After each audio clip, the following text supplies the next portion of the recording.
Hello, Moose. What's up, man? It's your painting inspiration today. How exciting is that? You're first in the chat. I couldn't have expected less. So you must be really looking forward to this. So new things today, new location. Look, guys, these flowers, they're just not arranged properly. Dang. Okay, so I moved my studio into like a bigger room. And let's see. There, how's that? There we go. You can really see my white hair in this light. Fantastic. Yeah, I'm settling into this new environment. I'm sort of figuring out this camera angle business. Because a second ago I had a huge shadow on this, but I think I fixed it. Yeah, so forgive the bouncy. There's some of my original art up there. Oh, maybe that's good. That's good. There. It's a little bit of an angle for you guys, though. I just can't, yeah. You can't believe how tough it is to set up a laptop webcam with your painting stream and all of your tools nearby. Gosh darn it. Maybe a little farther back. There you go. All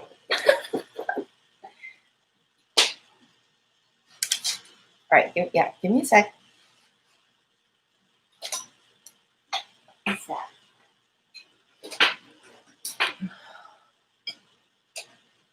There, that's better. How about that? Moose, looks good? Because then I can straighten it out a little more. Time for widescreen webcam. Yeah, I don't know how to do that. But yeah, tell me about it and I'll try. Basically, I need like a GoPro or something cool to hook up instead of this, because I can't stream on my phone, which has a much better camera. I don't know about the sound, but that would be ideal, and you can't do it until you have like 1,000 subscribers, which doesn't make a lot of sense, because how am I going to get 1,000 subscribers if my poopy videos look poopy? It's okay. We're just doing with what we got. Harkening back to the days of corn streaming, which is how this all started. Oh no, I mean buying one. Yeah, okay. All right, so I gotta buy one. I also need income. So yeah, guys, it's actually, now that the play is open, I am hoping to start my Patreon soon. And what's the other thing I can do to make money? Mostly Patreon. And I did get a part-time job doing customer service for a game company called Hardwood Games. Little shout out there, totally not sponsored. But if you guys like hearts, spades, euchre, things like that, it's a good app to check out. The Logitech C920 or the Logitech StreamCam. You know what? I knew some sage advice was going to be coming to me today. So I have this beautiful little notebook standing by for treasures like this. Because if I don't write it down, I won't remember. You know? So equipment rec. When we see Logitech C920 or the Logitech StreamCam.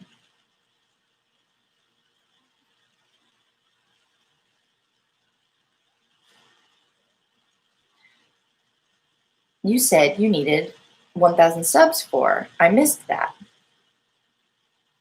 Oh, 1,000 subs to stream on your phone.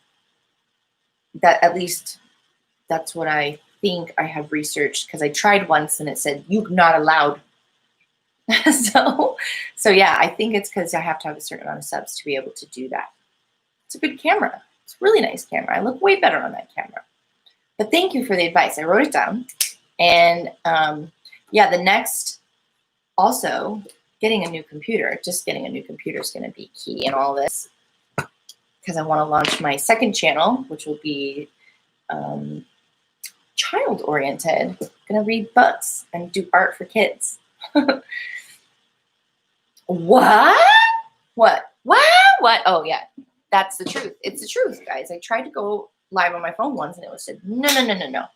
And so I also have a cool thing today, spruced up. So I'm new space, and then I realized I've been showing you guys my inspiration photos on my tiny little phone, and I have a tablet. So turn on, do your thing.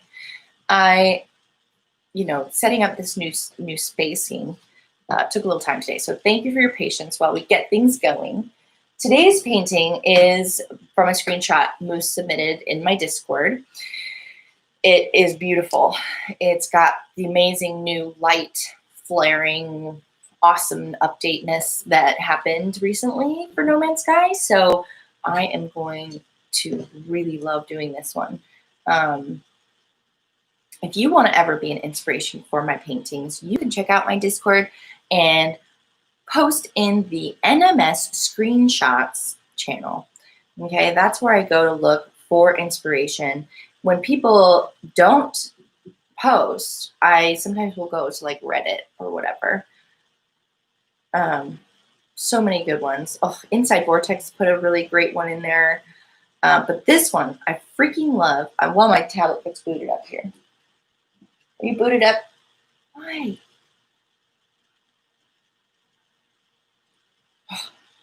Took like 5 seconds to turn it on. That's crazy. Well, this is it, guys. I'll show it to you on my phone. But it shouldn't be as much glare in this room. Isn't that gorgeous? I love the rainbow flare all the way around. It's just freaking nuts. And it's very shiny. This looks white when I'm holding it up close to you guys, but it's actually kind of a gray, a very, very white gray because it's reflecting light. Because that does look like the concrete floors, but they're very reflective of light. So this is a cool structure that Moose built as well. Looks like a kind of like a weird, like futuristic space hangar. You look great, whatever, camera. Oh, Beeble Bum, you're so sweet. Thank you. Moose, happy face. Yeah, it's so cool. Oh, and the little save, not beacon, but module, whatever it is. The little portable one. It's so cute. I freaking love those. They're adorable to me. I don't know why. Especially, I like the wood texture on them. So, guys, that's the awesome inspiration photo today. I'm actually going to refer to it quite a lot because, once again, I'll just show it to you guys. The angles. So the angles of this building piece that Moose has made, they're really going to determine how we begin the painting today. And like those, it looks like you used stairs, the big wide ones, to make the things coming in at the top. So the nebula is this beautiful kind of burgundy, purple-y color. And so, as always, we're going to start with the background. But so much of the painting is not background color. So we haven't done this yet. I'm going to use a pencil to begin our painting today to just give myself the outline of this really geometric building that we're going to do. So, Beeble Mom, don't laugh at me because I know you're a freaking architect or something. So, I'll just try to straight line this stuff. Actually, look at this. Look at this. I love my new space. I love this little setup I have going on. And it is, I can pack it up so it's not in the way when I'm not streaming with art. So, huzzah. So yeah, we've got kind of it's almost a hexagon. It's just missing a side. And that's 1, 2, 3 floor panels. Oh, man. Beeble Bum's just going to be laughing at me this whole episode. Of course, the first one you're able to watch, I'm like doing angles. Hello, Madfish. Hi, Bobby McGee. Good to see you. Thanks for hopping on. So, you know, it's like the bottom 2 or 3 inches of the painting that are his floor here. So we'll just start with our floor, and then it looks like, so we really should do like a perspective point. Have you guys ever done perspective? It's been so long since I have tried. Let's even see if I can anymore. Because his side wall on this side kind of comes in at an angle like,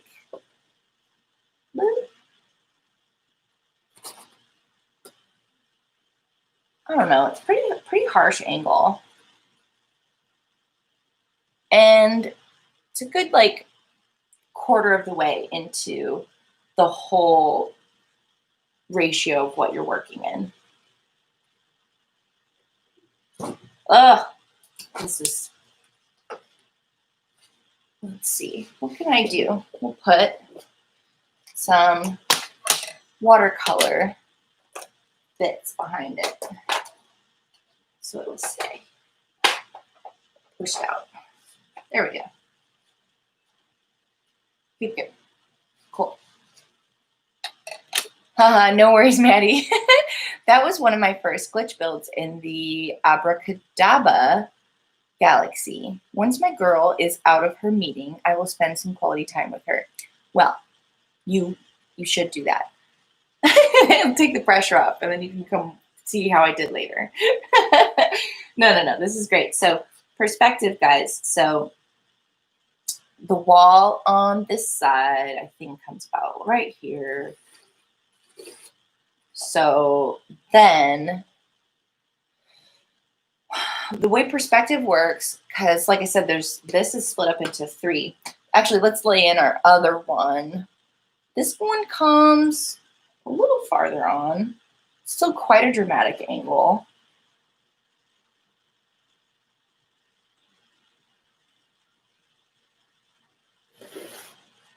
Okay, and then there's 3 floor panels. So what happens is if you extend this point, we're going to paint over this, but if you extend that line all the way out,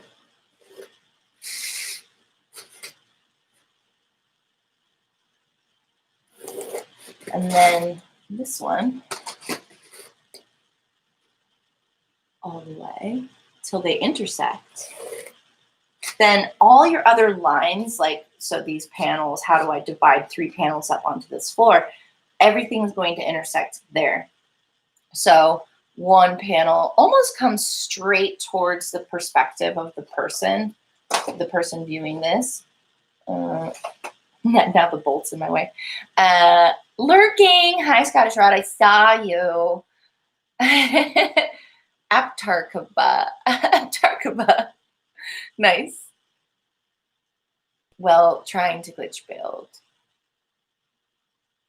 Yeah, that plays. After the ad video we did with APG, we said it enough to know it. Lurking. Hello, Mr. Rod. Yeah, that freaking video was so funny. It's so funny. It makes me giggle to no end. I just absolutely love it. And the camera work was amazing. And what you guys set up, I just absolutely adored it. So yeah, this line, the first panel actually kind of is the widest one in terms of perspective.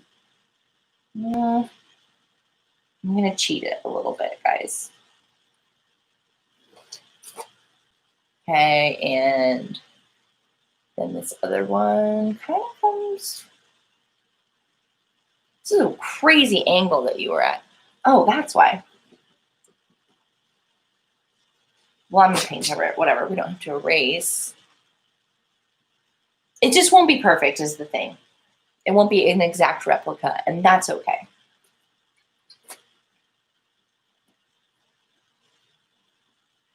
I just think maybe this is too dramatic of an angle. That's what's going on.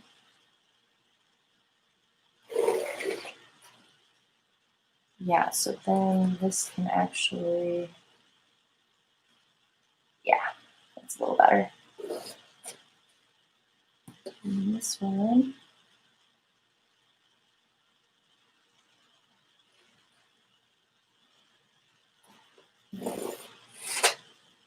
Cool. So those are the 3 panels. And the little save point guy is like just under here.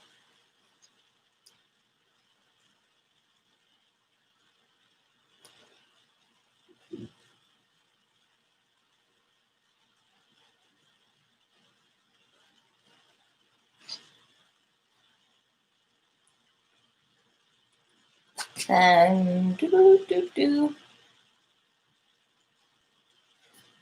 it kind of, let's see, the save top, because it's open, he just used it, is right at like the distant horizon line. There's some terrain in the back there. So something like that is where that top is. So our orange light will kind of come out here. There's a little ball in the middle. And then I'll go back to the angles real quick. If for anybody who's just signed on, this is the inspo photo. Okay, so we're giving it a good outline because it's so geometric before we lay in the background paint. And I see that's hard to see for you guys, but I'll just try to mark harder with my pencil. Hi, Veritas Velez. Thank you for coming to my stream and commenting. Hi. Yeah, what the heck, dude? I'm finally not busy on a Thursday afternoon and no Beeble stream. No Beeble stream. I know he's exhausted. He's exhausted. He's building something big in real life. And so I feel so honored that you're here and he's here. Wow. Wow, wow, wow. Well, I posted a picture in NMS screenshots now. Yes!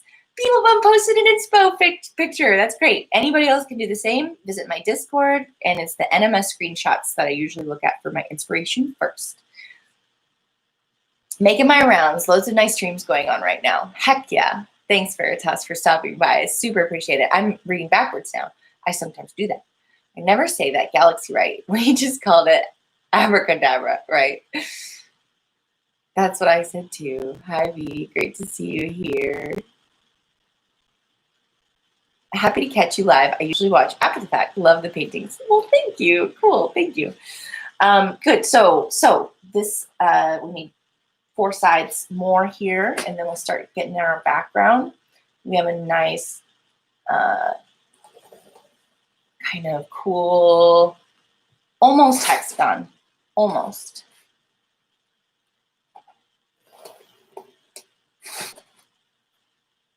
Yeah, let's see. Oh, my inspo photo went away. Come back. It is nearly to the top of the painting, but not quite. Looks like I maybe didn't bring it on far enough, but that's okay. We'll just get to see more of the light burst. So, I think this will look really good in terms of framing. That's the one side there. And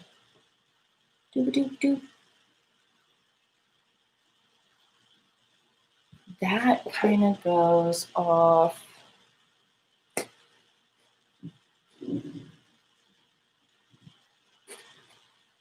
So using our perspective point there, nope, wait, yeah, that is the one we're going with.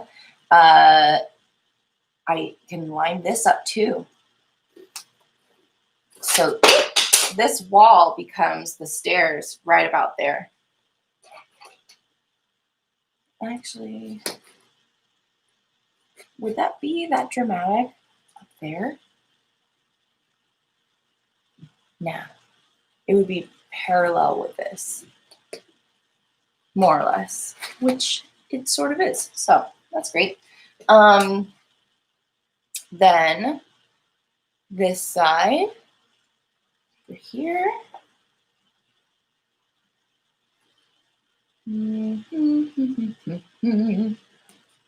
This is gonna be like,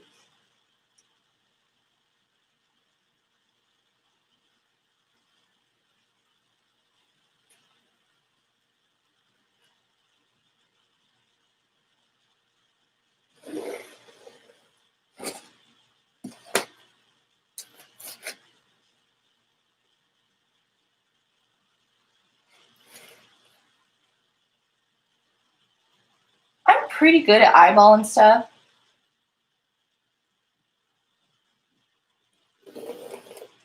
Sometimes I'll like eyeball a thing and then be like, I'm gonna measure it just to check. I'll be within like centimeters or millimeters.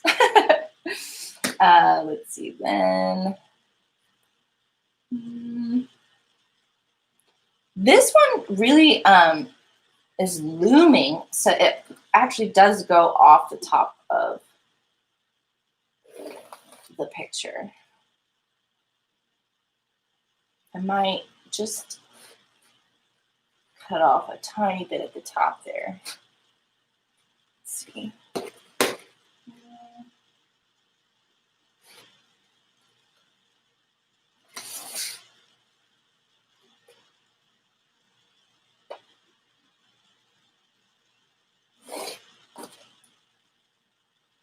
Yeah, I like that. That's good. It's a funny little mechanical pencil. And well, the cat's gonna get that eraser now. They'll love that. I have another one standing by. Plus, we're gonna paint over this, so we don't really need to erase. That's just for my brain. And everything else, I think my brain will remember more or less. Don't not paint over that. And we did kind of have some terrain in the distance that is sort of even with the top of the save barrel. And so I don't know. It's just distant Earth indications there.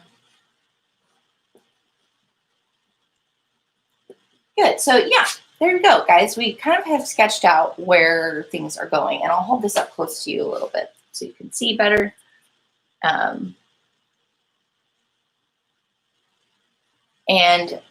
a couple of things that aren't really indicated here are the traveler, the anomaly here.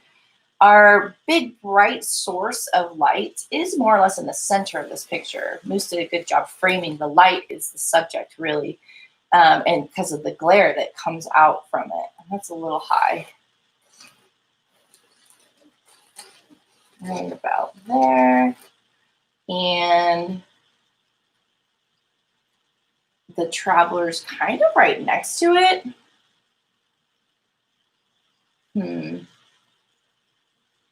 Because of perspective, the traveler is bigger. He's actually, feet are down out of the painting frame. Then it's kind of in front of this, actually. A little bit of armor. His head is close to the sun's height. And then this little exo guy is right here. Boop.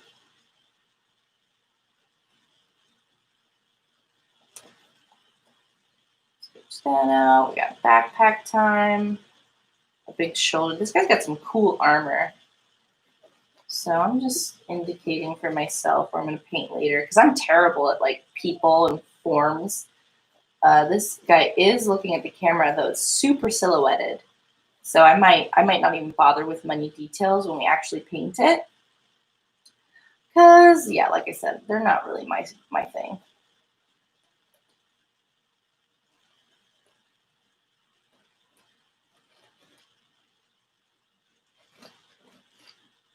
Seems like his legs are really long with how high I put the sun, I guess. But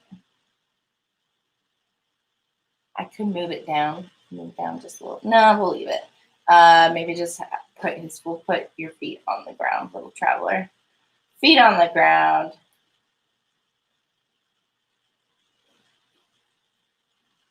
My traveler has a really nice butt. I don't know about your guys's.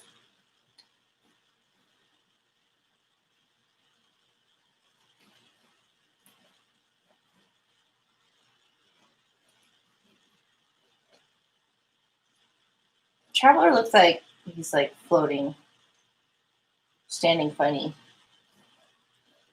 We can make him a VR player and have little floppy hands. He's doing the Macarena. Cool. And so then we just want to be aware the whole time in this painting that there's going to be a big flare out this way and an oval around the whole thing. And I don't know how good that oval is going to look later. We'll see.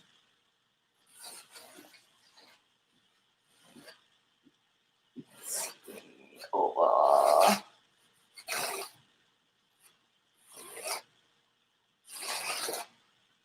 Sort of. Yeah. So I've just kind of outlined everything for myself.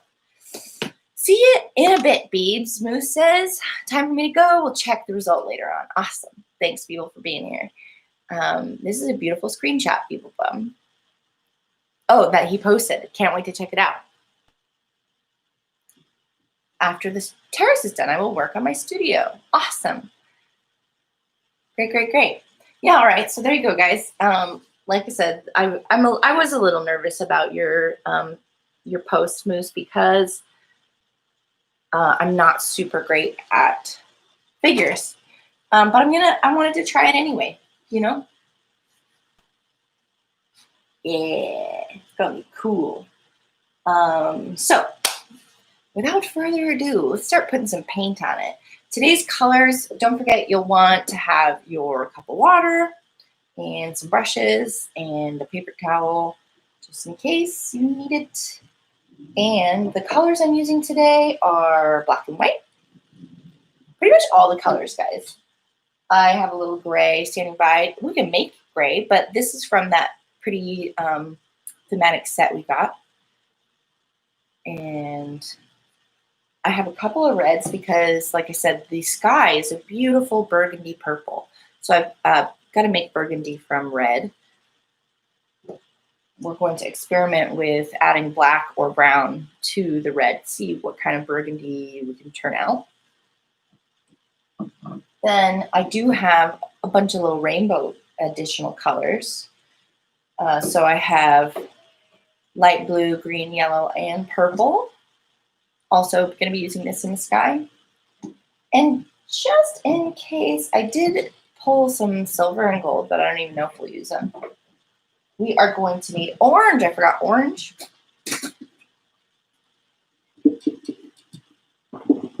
There it is. Got it. For our save barrel. So I'm so excited for this painting. Where are we going to start, guys? Well, let me tell you. The sun is super duper brilliantly bright. Let's see if I can even get into my Discord on this tablet yet. I haven't used this tablet in so long, you guys. I just forgot I had it, I guess. Ooh. So, Discord, are you on here?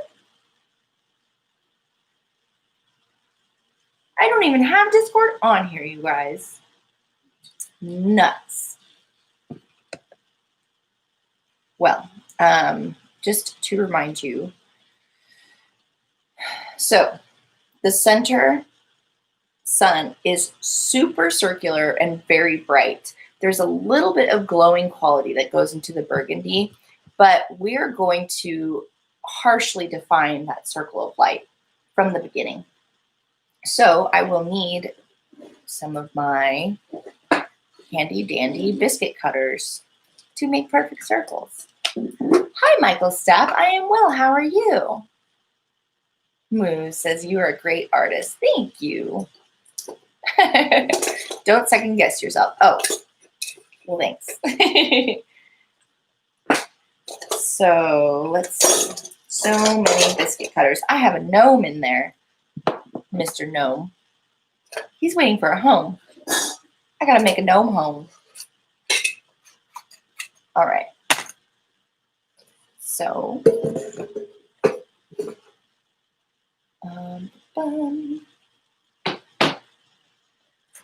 with this circle that I sort of just drew, I'm gonna see what size, maybe this one? Oh, that is the perfect size that I wanted. So, we're gonna coat this with the color of the sky, which we've got to make. And with all my preparations for this new setup, I forgot my palette. So give me one momento. I'm doing okay, just got off work, headed home. Well, drive safely, be careful.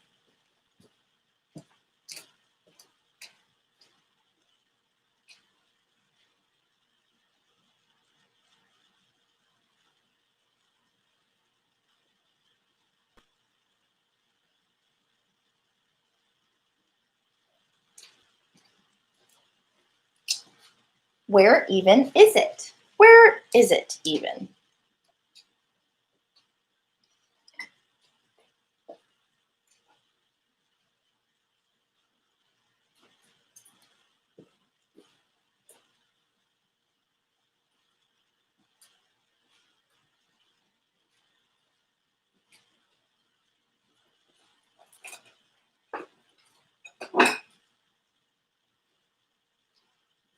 Found it.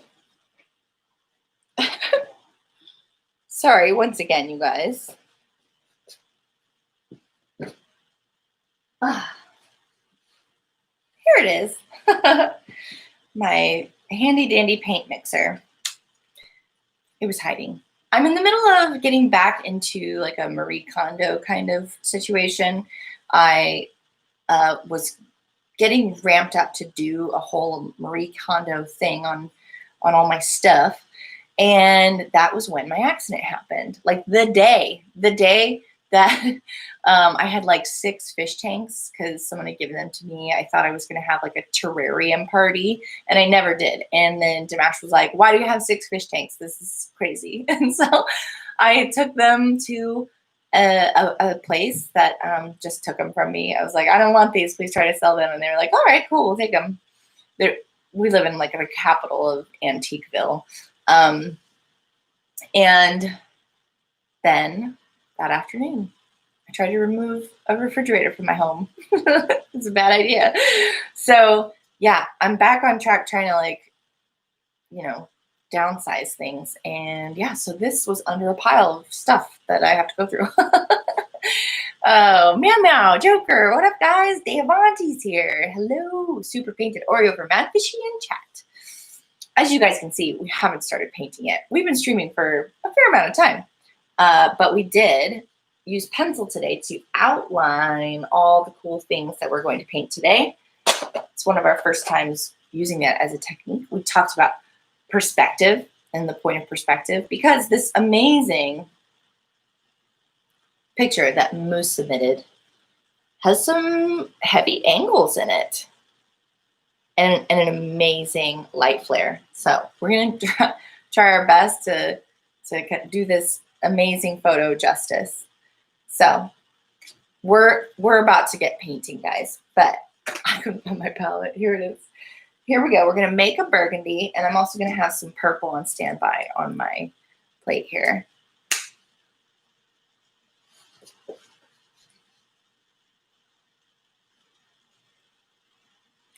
Purple on standby. Then some red.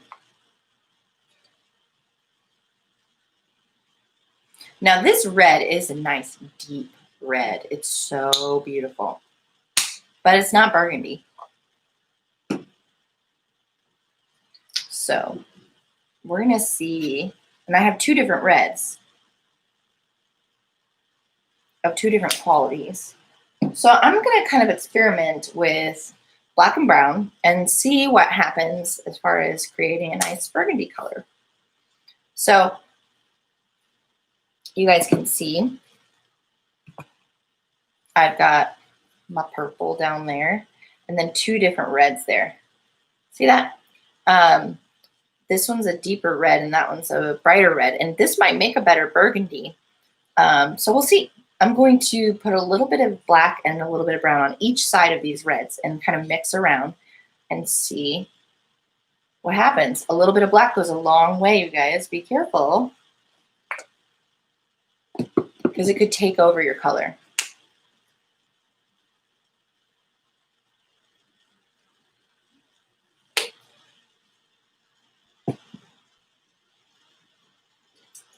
And I just like to use the stem of one of my brushes to mix. Hi, J-Spot J. Thanks for coming. I'm going to give you guys a little perspective on this mixing process here. All right, so got a tiny bit of black right here. I actually probably put too much black on there. But this is turning into a really nice burgundy.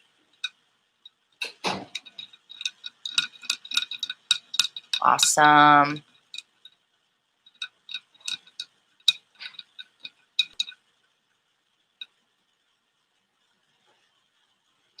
Okay, and I'm going to go ahead and just see what this red turns into as well.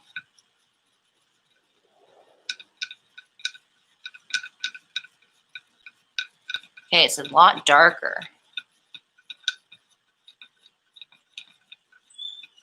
A deep, deep, deep burgundy. Gosh, I might use all these colors. They're so pretty. All right. So now let's see what the brown does.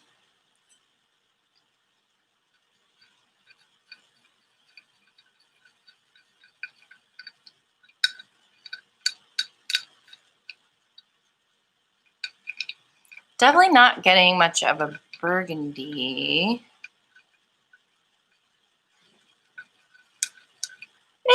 It's deepening it, but it's maintaining a lot of its brightness, and that's okay. We might wind up using it anyway.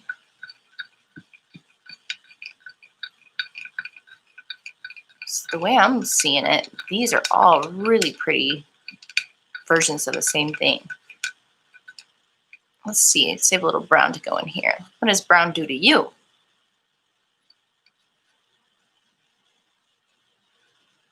Oh, not a lot. This red is just, it's changing a little bit, but it has a strong identity. Maybe these two mixed together. All right, cool. Well, we've got a bunch of different colors. This one and this one are the most like burgundy. So brown was not necessarily the best way to go here. So I'm going to take some of this black, darken this up so we have quite a bit, because this is our background color. We're going to want a lot of paint. Ooh, that's a pretty dark, almost purple now. Black, depending on what kind of black you have, is made with a base of blue or a base of red. This one's obviously made with a base of blue because we're getting this gorgeous purple color. Purpley burgundy. I love it. That's great because that'll have our regular purple blend into it nicely for some nebula effect. Do you guys like that? Green and brown for burgundy? I suppose.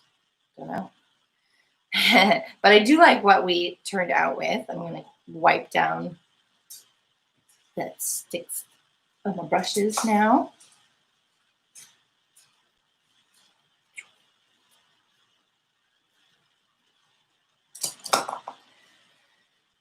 Lovely jubbly.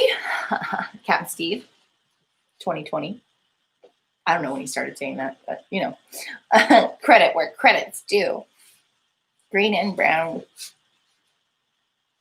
So we grabbed our biscuit cutter to sharply define that center sun. And I'm even going to erase some of these because I'm worried my white paint won't cover that. So let's get rid of some of these.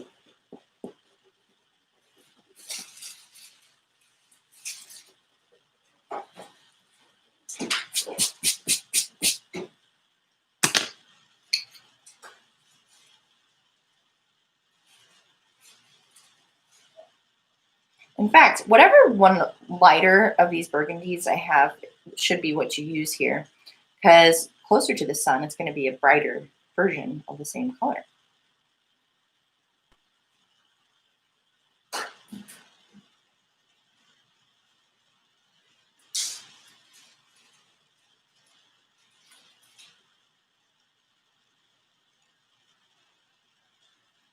So just dab the paint around the rim of my biscuit cutter. And then I'm going to do a quick wipe.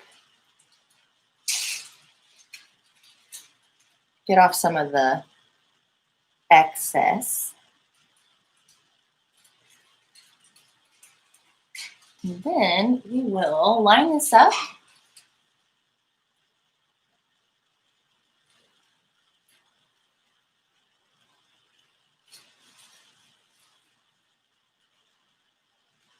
And just kind of rubber stamp. I'm going to give a little bit of pressure around the outside without moving it. And then try to lift away as best as you can. You've got a nice perfect circle there. It's done its job. So then we can follow this towards the outside and kind of leave the areas we know we're going to paint with other colors. These two sections, we're still going to paint through those. I might leave a little bit of indication where my lines are, but the background color does show through those stairs. So we'll definitely have some of the background color in there. And then the other thing, I'm going to have some white standing by because just right on the outside of the center sun, it's glowing. So we might blend some white in to the burgundy around the edge there, which will be fun.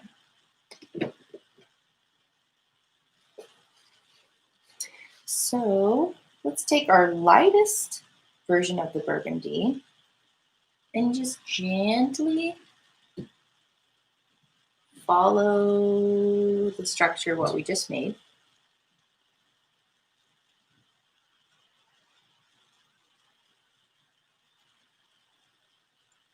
Kind of create a good barrier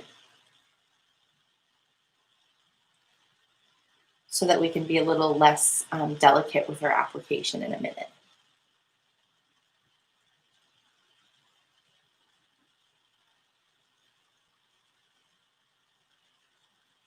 And remember, if you do mess up and cross over into that white space you're keeping, it's okay. Don't freak out. Just take a deep breath and let it dry. Acrylic paint is super forgiving, and you'll just put maybe a few coats of white over it later, but you can correct this very easily.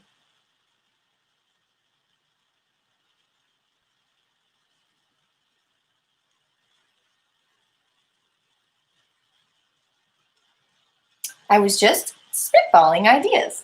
All good, J-Spot.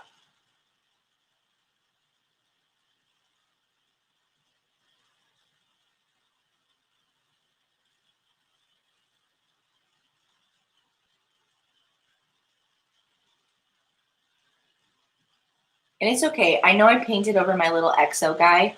I know he's still there. He's in my mind's eye. And I know he's right next to the sun, right in between their two heads. So yeah, I'm not worried about the fact that I painted over him. I'm probably going to leave more of the form of the anomaly guy. But yeah, now that you have more of your color down, we can be a little more free with our brush strokes.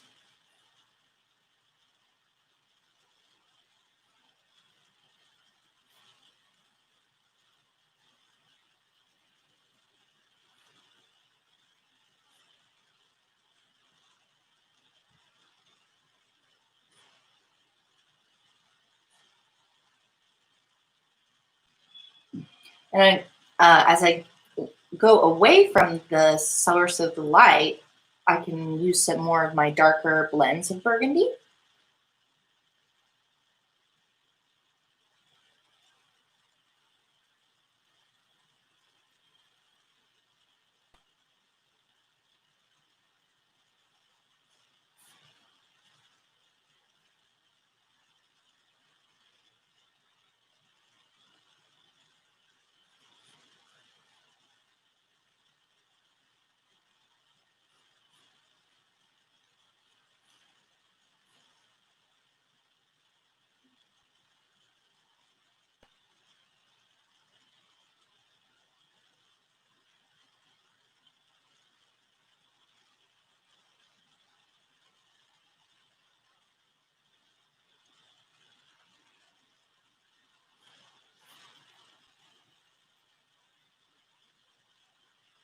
Well, do you guys have any fun weekend plans planned? I just got off the phone right before my stream with a good friend I haven't seen in a while, because when I'm in a play, if you're not in my play, I don't really get to see you very much.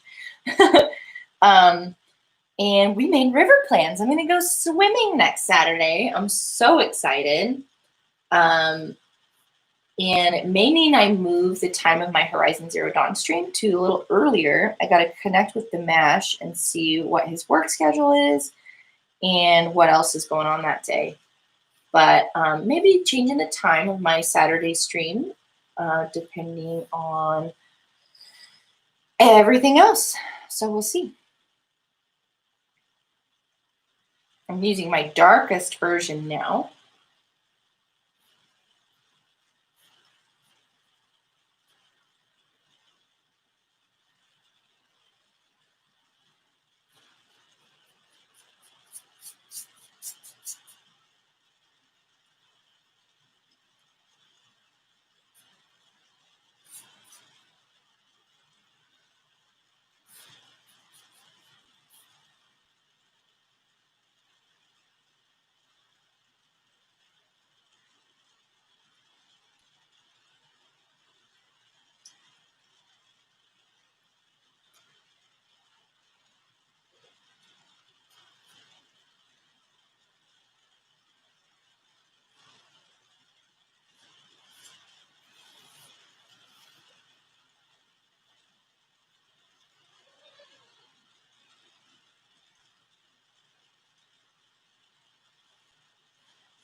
So I can use my brush strokes to also help indicate where these stairs are. So I'm doing, as you saw, I'm doing circles around the center one, because I just like kind of how that texture comes out. But then over here on the walls, I'm maintaining the directionality of the structure. That's going to go over it. And then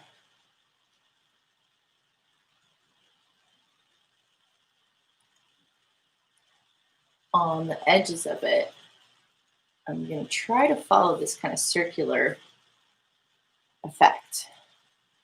I'm working some of my purple into that burgundy mess I made, because there is a bit of purple in this nebula as well. And so we'll just kind of blend that in as we go.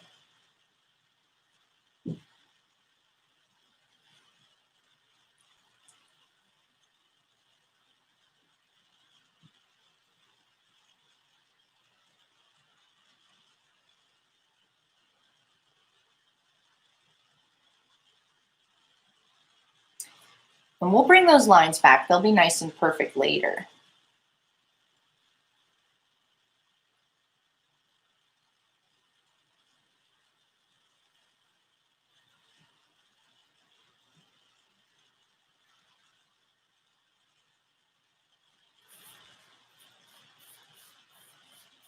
And I'm not even doing the background that's under the stairs. I'm not doing it very, what's the word? I'm doing some dry brushing. It's not very thick paint.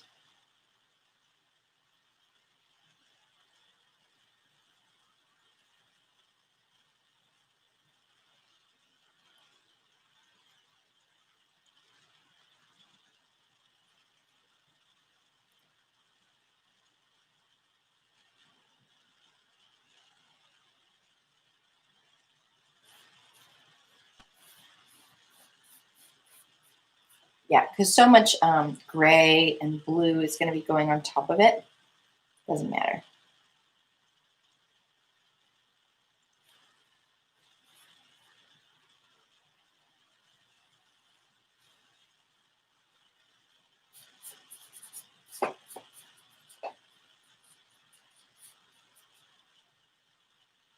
Cool. So that's kind of our burgundy background. I am going to try to work in a little more purple into some of this nebula.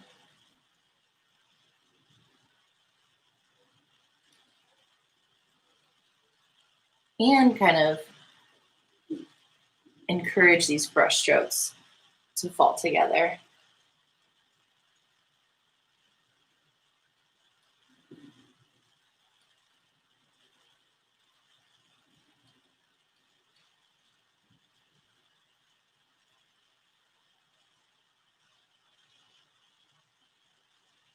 Beautiful. Now, we want to keep that center white spot really, really good contrast. I want it to stand out quite a bit, but there is a bit of a glow around the edge. So, let's see, a little bit.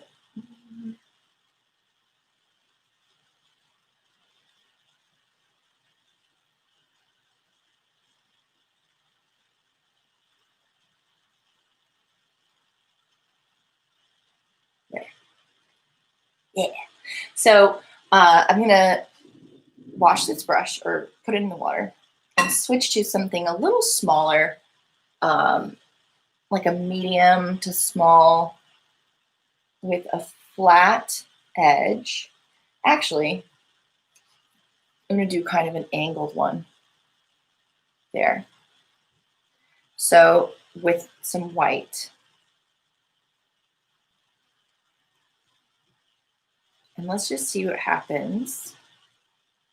What I'm gonna do is, with some white on the brush, I'm just gonna go around the edge of the circle and pull from the edge with white. And I won't clean the brush in between going back for more paint. I'm just gonna give this center blank spot a little mane of white.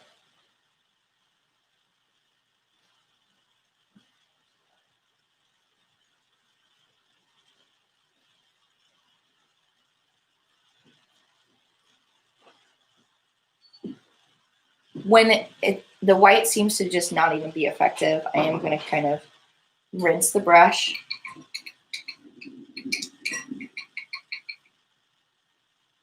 And get out the excess water on your paper towel.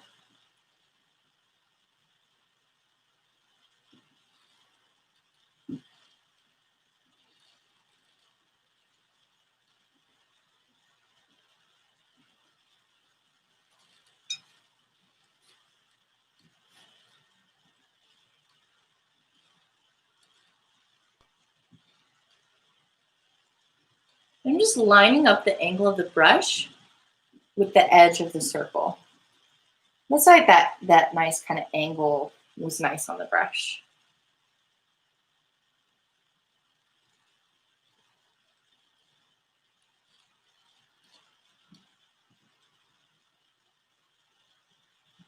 Now, I might come back to that brush, but I'm going to take a second brush. This one kind of has some coarse hairs to it, but it's very flexible. And I'm just going to see if I can't kind of blend into the same brushstroke pattern in a circular way around. Now I'm going to blend that paint I just laid down into that directionality.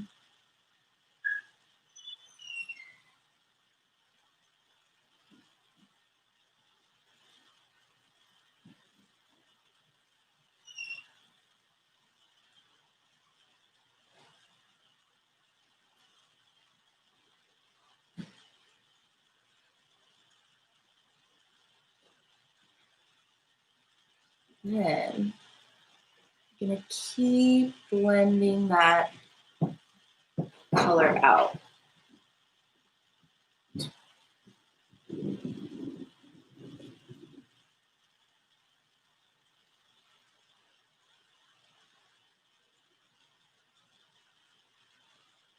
I'm actually spinning the brush as I'm going around. So I'm actually twirling the brush with my fingers as I go to try to keep the flat edge of the brush pressed against and going in the direction I want to go.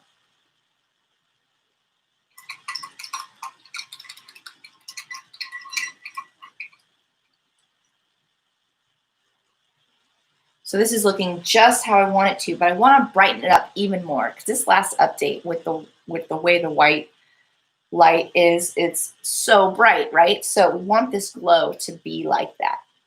Hi, Dimash. Aww. Good to see you, sweetie. Let's see. Is there a difference painting standing up compared to laying flat? I think so. Yes. Sometimes you do one or the other for whatever makes you comfortable, really. But I find that I don't have to lean over to like reach and do the tops of things. I'm still reaching. It's a good arm workout. But it can, when you're sitting looking at a flat painting like that, kind of like with this perspective, the top of the painting looks smaller than the bottom. And so this also helps to, you can kind of lean out, and like if I wasn't showcasing the painting to you guys, I could look at this straight on and you're not going to get as much of that perspective effect. So yeah, that's my thoughts on that. Hello, chat. Hello, Dimash. Mighty Monarch's here. Hello. Good to see you. Thanks for coming by. We'll be lurking. All right. Do good work, honey. So I'm just going to, now that we've got some white already started there, I'm going to go through again with a clean brush, a ton of white. See how gloopy gloppy I got it? Okay. And I'm going to start laying just plain white down into the center of this piece, all the way up to the edge. I'm going to try not to touch any of the burgundy yet. Okay. Just plain white.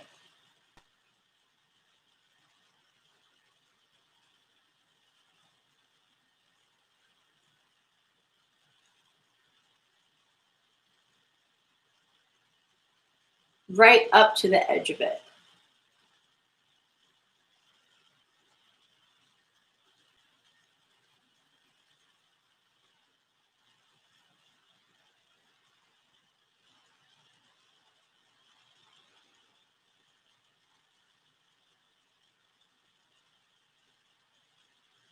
Okay. All right, this is looking great. So now that I've got that center coated in white paint, I'm gonna, using the same brush, I'm going to run the white around like half on and half off where the blend is, but I'm going to try to maintain that exact shape of circle. So let's see if I can do it.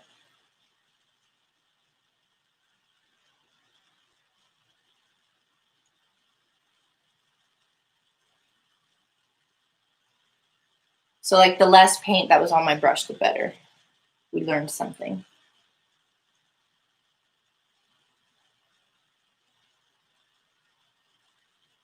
But that's cool because now I can define that circle with the blend that I have going on with the white and burgundy.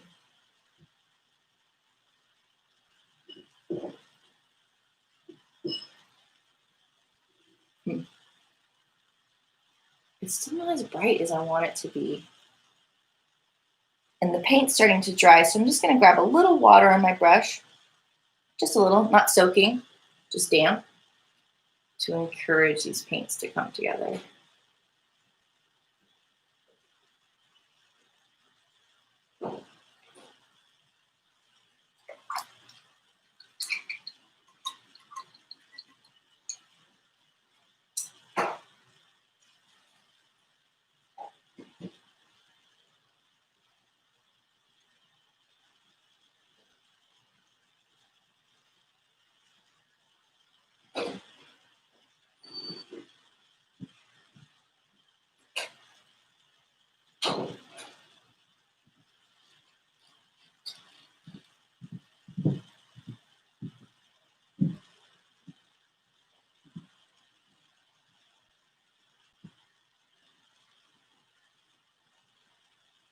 That glow is looking spectacular.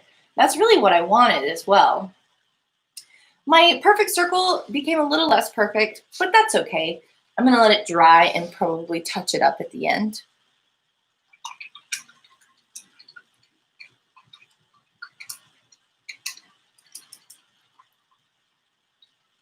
Yorgos Protogeros. Nice. Female Bob Ross. Why, thank you. I like to go by Barbara Ross, you know, sometimes. No, I'm just kidding.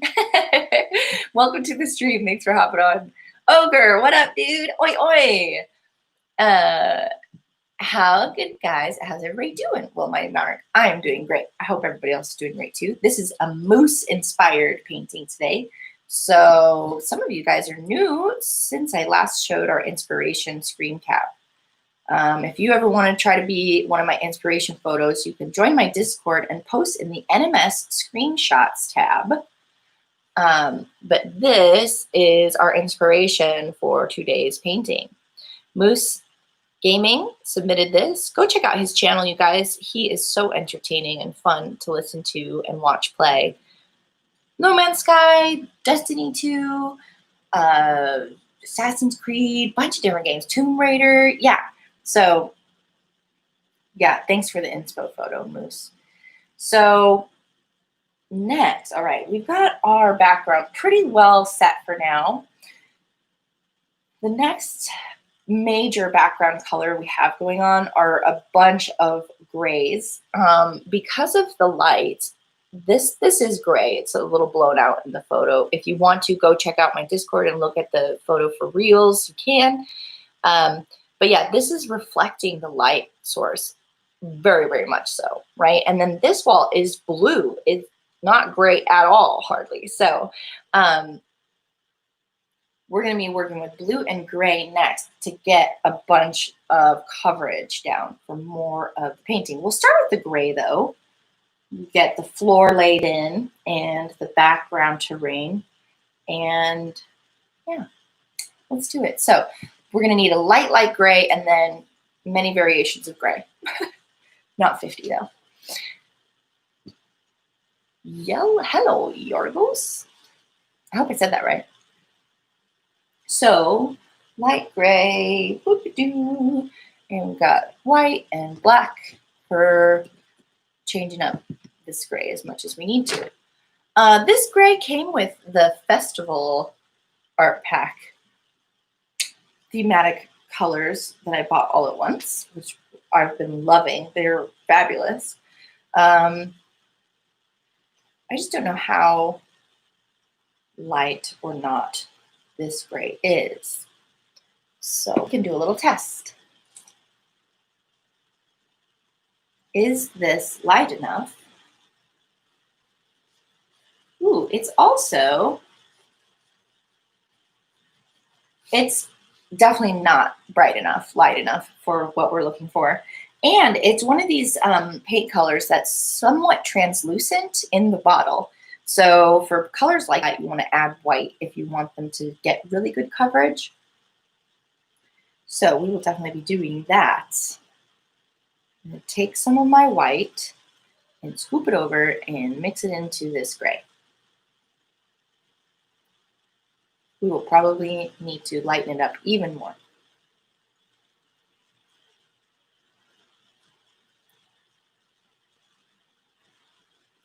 Oh.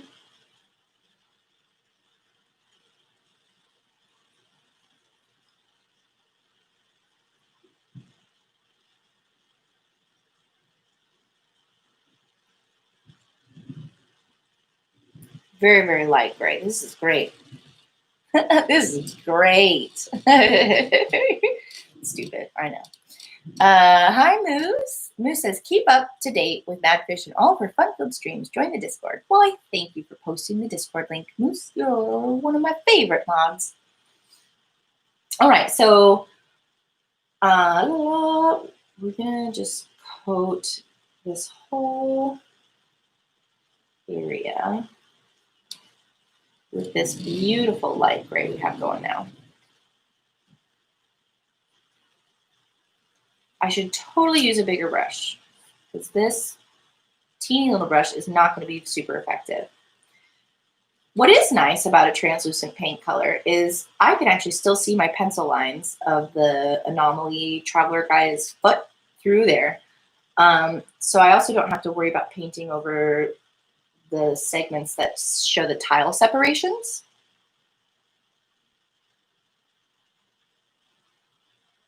I am going to go ahead and paint over this. Again, I can still see it, and it's going to be a darker color that I paint the save barrel with anyway.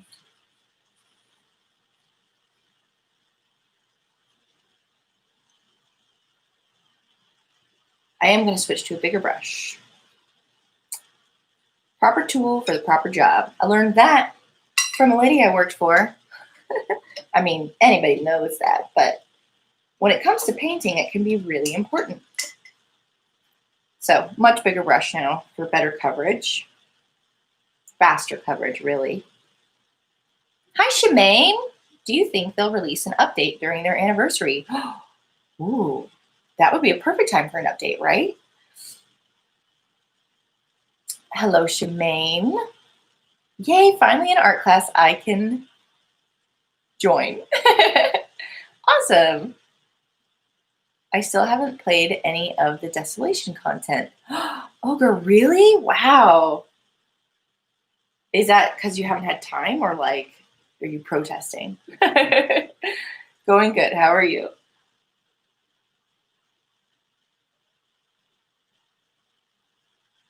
There we go. We got nice, great brush strokes. I'm not worrying about painting over anything because I can still see through.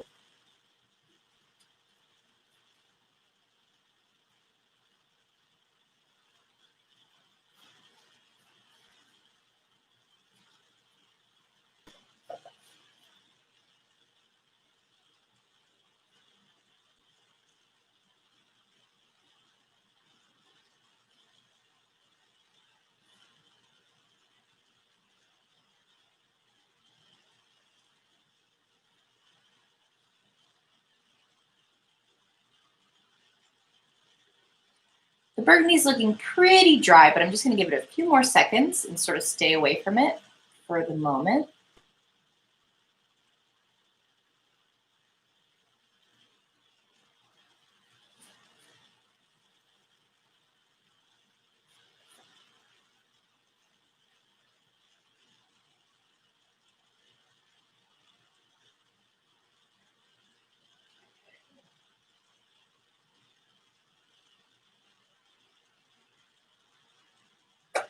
Oh, almost dropped my brush.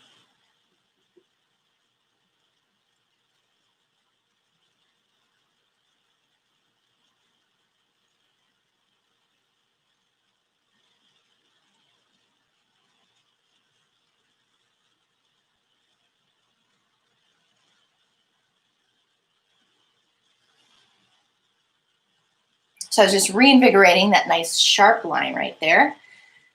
And then, you guys, we've got to put that same color gray in as stairs, because that is what Moose used. And I dropped a little paint on the ground. So if you're at all new to acrylic paint, know that it will not come out of fabric. That is why I wear an apron, right? From all the art pieces I've done. So you want to protect your clothes, but it is pretty quick and easy to clean off of like cleanable surfaces, linoleum, tile, ceramic, granite, metal. Yeah, like it'll scrape off or come off with cleaner on most solid surfaces. So it's just fabric you want to be cautious of. And of course, the sooner the better. So even if you let it dry, you can usually scrape it off or clean it off with a cleanser in a day or two. But, you know, I recommend getting to it right away. Then it's a less of a mess. J-Spot, me either, Ogre. That's a huge flower you got there. It looks awesome. Why, thank you. Yes, it's my festive artware. Not interested in it. Oh, the desolate stuff. Fair. That's fair.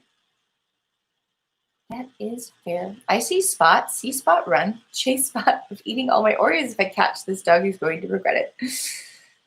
Me neither, Ogre. Hey, DB. I can only focus on one game at a time. Hello, Devanti. not because it doesn't interest me. Hey, I got you. I could only focus on about 3 at a time. All right, so while that gray is still wet, I was gonna grab, give me a sec, guys. We're gonna grab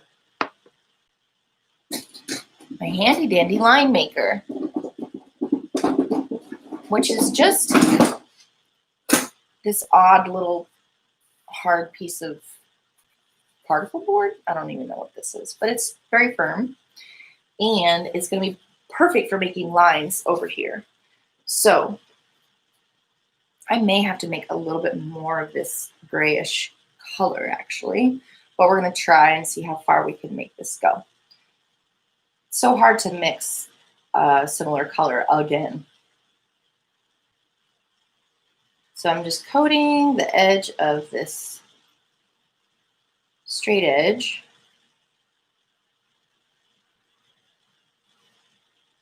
And I don't want it to spooge out a lot. So that's why I did a quick whoop to get rid of the excess. And then I just have to get a good angle on this. So I'm going to stand, forgive me. And we're going to stamp that on there.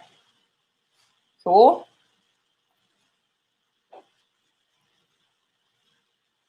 Paint it again.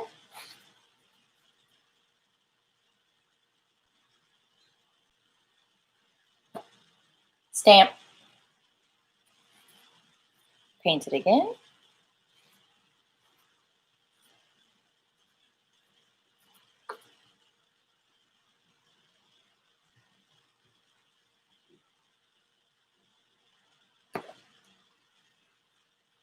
So that's actually a little,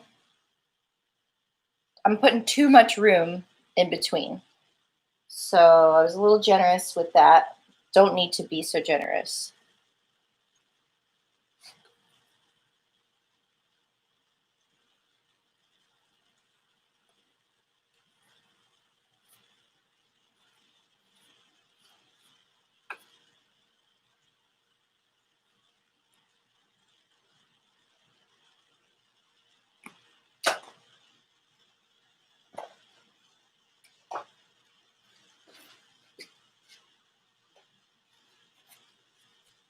So I got a little burgundy on that. That's okay. As long as it's not wet, it won't mix with your next coat of paint. So just kind of wipe it down.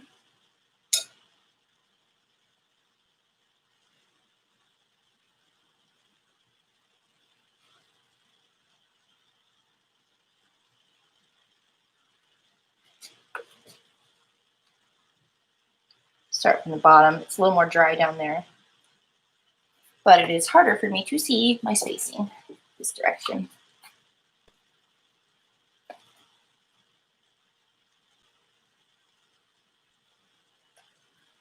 Oops. Here.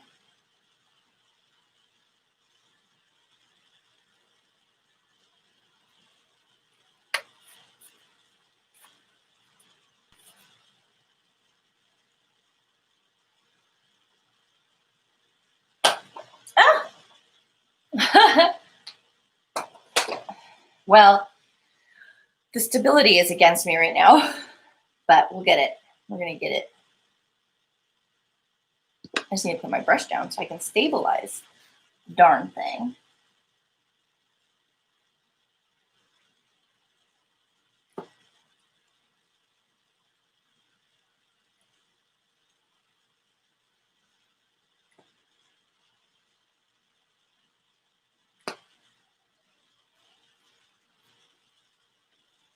It's gonna be cool.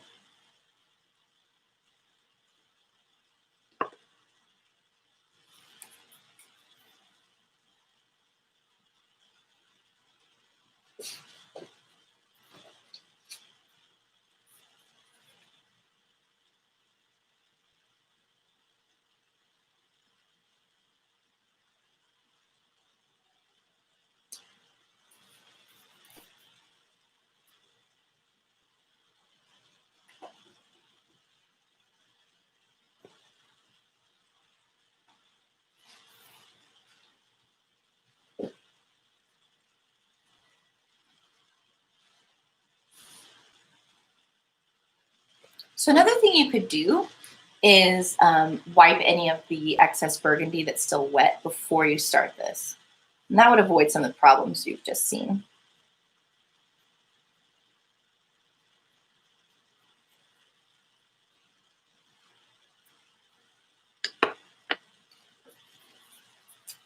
But it is easier for me to go from top to bottom in terms of visually lining things up.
All right, cool.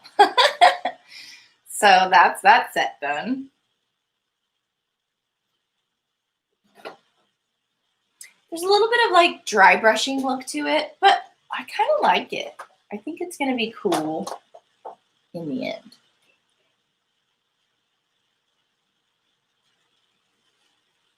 My painting style is a bit impressionistic anyway, so I'm not going for like great detail here.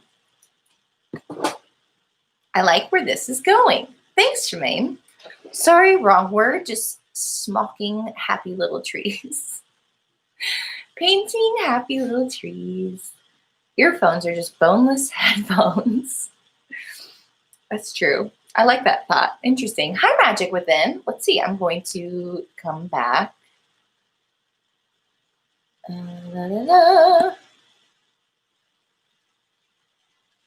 I missed out on a bunch of stuff, you guys. Let's see. J-Swat said, not because it doesn't interest me. I remember that. I always hated acrylic, preferring oil paint. It's expensive, though.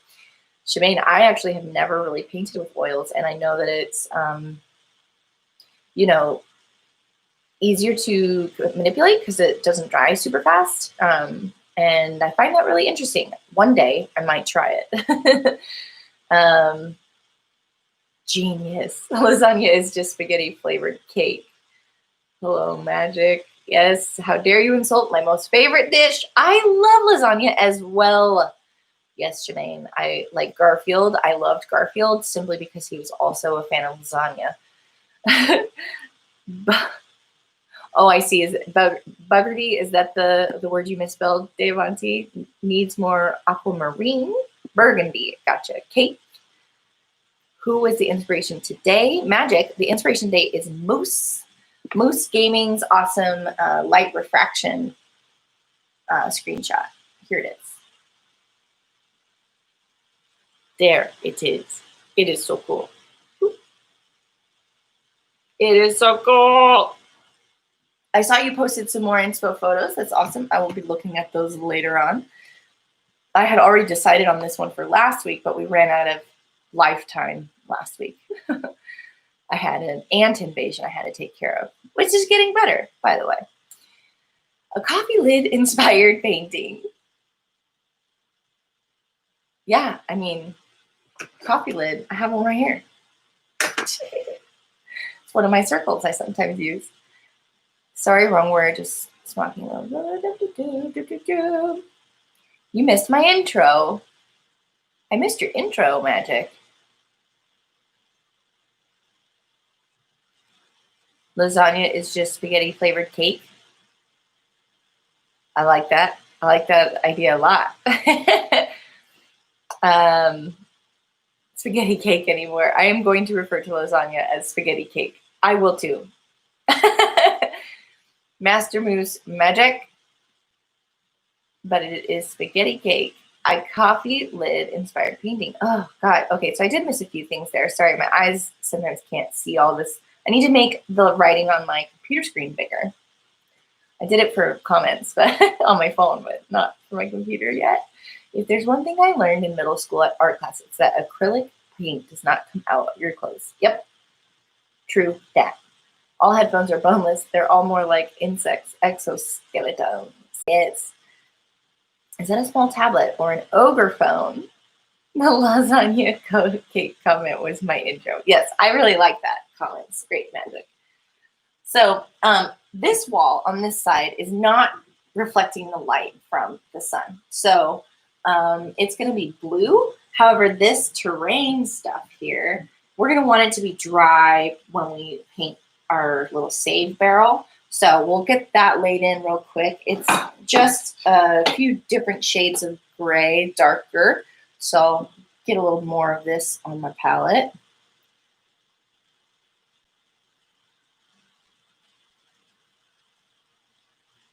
Maybe put a touch of black just nearby. Just a touch. A little black goes a long way.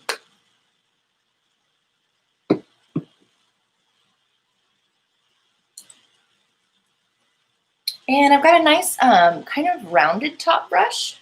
It's a flat one. Beautiful though. Great brush.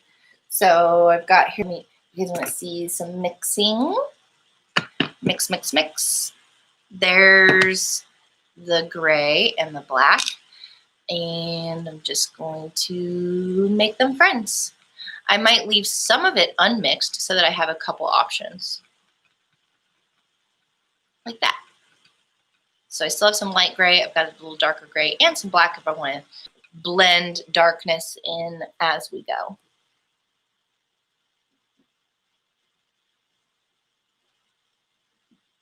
Wipe that off.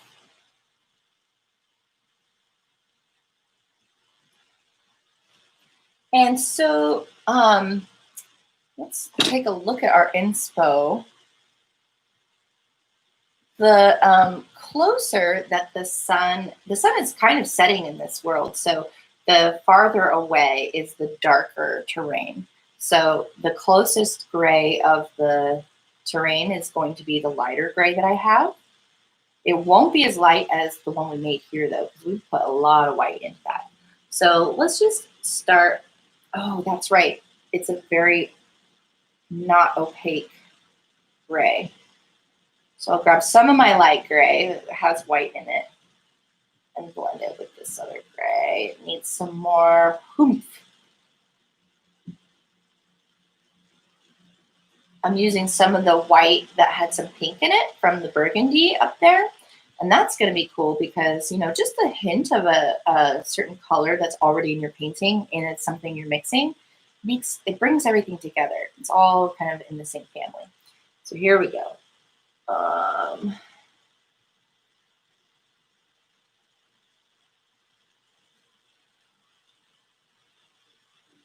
We are mixing on the go here.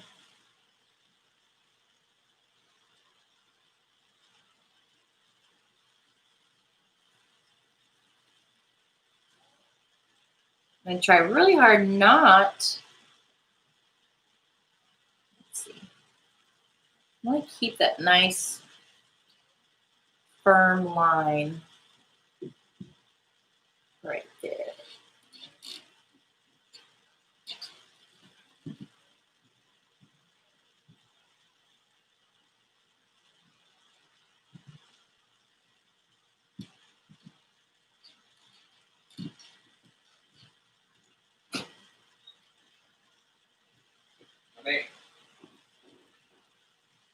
Over here as well.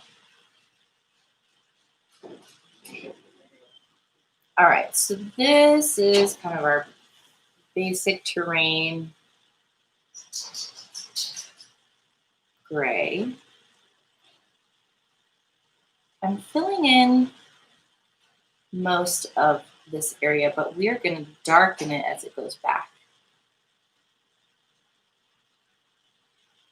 And even though I'm painting over my drawing of the save barrel, it's still there in my mind's eye. I will remember because the top of it was even with the top of the terrain back there, way, way off in the distance.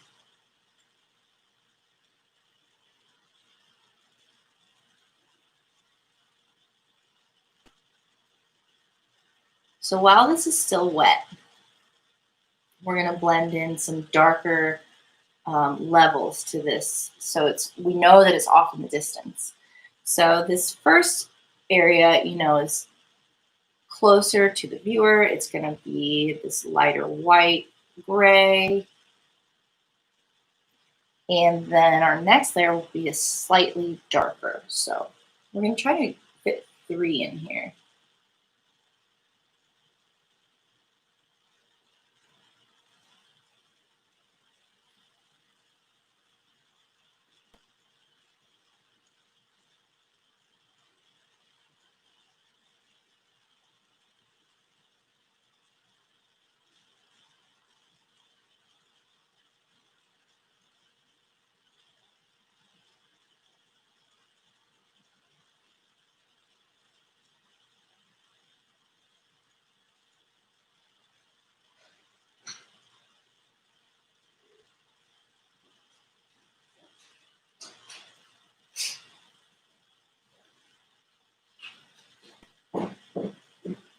And as I'm moving along, I'm just kind of shaking my brush in a way that gives it texture, gives it organic feel to it. So it stands apart from the structure. And we'll just do another slightly darker bit way at the back. So at the top of this distant terrain, we're trying to make a little deep gray, dark, because the sun is set already on this bit of earth back there.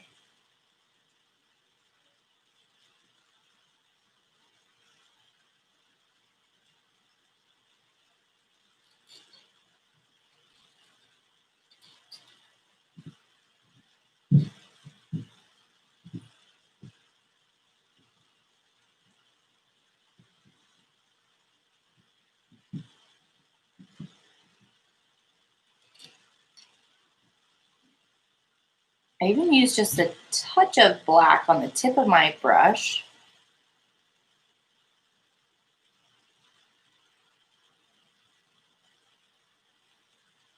To give some shadows in that darker areas back there.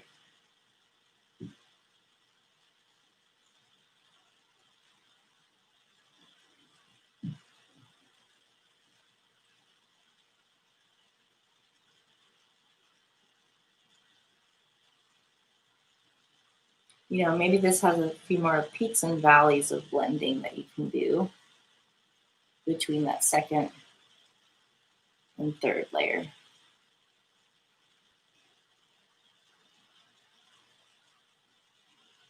Cool. You can kind of see three sections of land that go off into the distance back there.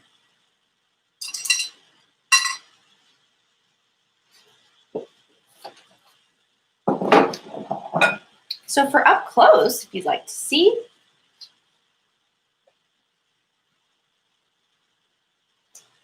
there's our 3 tiers of terrain.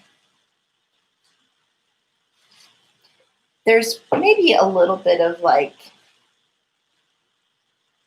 rocky interest, but this is a no gravity barren planet, so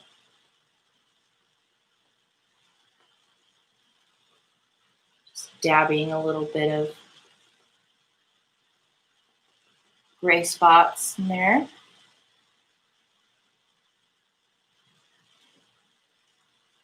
Just to break up, really set it apart from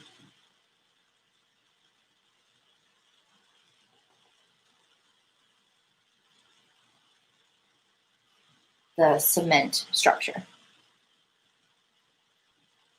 Oi, oi, Dimash. Sorry, I missed the Final Fantasy stream last night. Oh, yeah.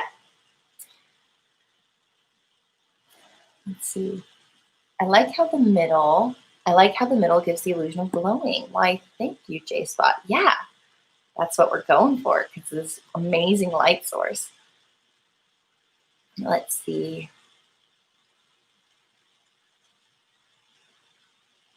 I'm trying to find where I left off. Okay. I can't afford big new phones. It's a small tablet while my phone is bigger. It's bigger. I have a Sam Galaxy S8 Edge. I think that the next phone I get is a phablet. My phone will still feel small in my hand where I find a phablet. And then there's gaming phones. You have special gaming phones now? Yeah, why? Exactly, Magic.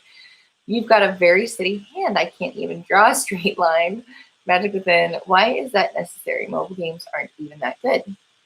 Not yet, Magic, but PoE Mobile looks like it'll be good. It's coming together. Google Phablet, and then you get a lot of options. Samsung's Note series is the most common. Hey, Dimash, notes aren't big enough. Went from the Galaxy Note 4 to the iPhone XS Max, and it's still small. Dimash, I like how the middle gives the illusion. Dimash. Yoshimane, how's it going? Magic. A tablet with a flop phone, pretty good. Oi, oi, Dimash. Sorry, I missed the, ship. I can draw any line, straight or curved. Not a prob. Okay, I think we only did some exposition stuff, only around 20 minutes. I think back to it tonight, around 10. Rulers and compasses for me to draw. Shemaine needs more happy little trees. Magic says Sean Murray created Goodbye Boring, opposite of Hell of Games. That's funny. I've been sleeping a lot earlier lately. Haven't been able to catch the late streams. Xbox Cloud looks amazing. Secret. If you weren't here at the beginning of the stream, I made these straight lines like this. But once I have the line there, then yeah, it's easier for me to, especially with the right brush, you know, like this is a large example, but this is an oversized brush, but it's got a straight edge already, 2 straight edges, 3 straight edges. And so like, if you can kind of, sometimes you'll see me, if it's dry, I'll balance my pinky underneath when I'm trying to do something really delicate. So yeah, it's just practice and finding your form, finding what brushes work best for you and that sort of thing.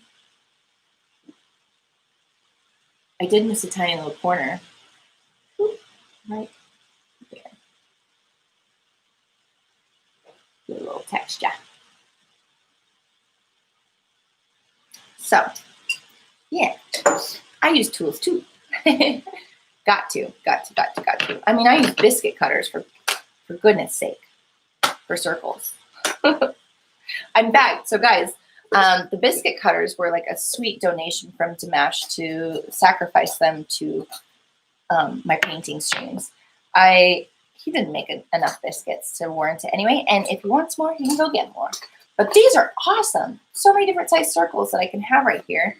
I store them in my coffee tin, which is another circle, and the lid is a circle. It's pretty great. And then you've got room for like other things. It's, you know, this is a jar, a jam jar. Oh, where's my other ones? Easy. You've got this around your house. You need a smaller circle. Toilet paper roll. I painted mine pink because I had some excess pink paint after a painting that I didn't need. So yeah, I've got my my can of circles, which I really enjoy. So where are we at? Where are we at now? We've got to get this. This is still part of our background, you guys. Oh, this is a tough one today. We're really going the extra mile for Moose because he's one of my great mods, and I super appreciate you. 07 to mash, pinky balancing equals artist stabilizer. Exactly. It's my kickstand. I puff past. Oh, fabulous. Sorry, Shemaine, I smoked them all. What did you smoke of Shemaine's? I'm going to go back. Scroll up. Needs more happy little trees. Oh, you smoked all the happy trees. Cheater. Why do I feel like I'm the only one that can't draw a straight line with a ruler? It never stays where I want it to. Ah, well, it's all about where you place your fingers. I can play an octave with one hand.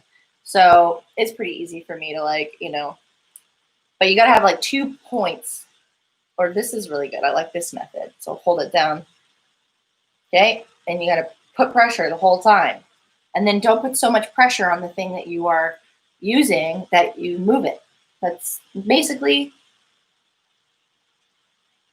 what is that? It's like hand-eye coordination 102. Good luck with that. I encourage you to try more. So this blue, I want to see what kind of blue I need here. Oh, it's a really pretty blue for this part of the wall over here. Gorgeous. There is even a part, like an angle over there, that some of the light is hitting right there. So we're probably going to make this blue and then lighten it up with some light gray and do just a little corner right there. Bop. But for the most part, it's all, the rest of it's this one color of blue. So that's catching a little light. One of the stairs is catching a little light. We'll start with one color blue and then see what we can do with a little bit lighter version. It's pretty dark blue, to be honest. And I did not pull out a dark blue. I pulled out a light blue. So let me grab my dark blue real quick. I love this new setup, you guys. Everything is at hand. It's easy to tuck away when not in use. So that's going to be great. All right, I've got kind of a royal blue there that I'm going to add a little black to.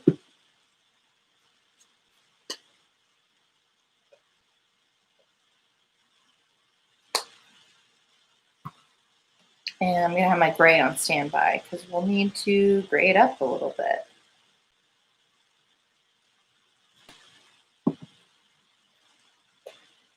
So let's see what happens when we mix blue and black.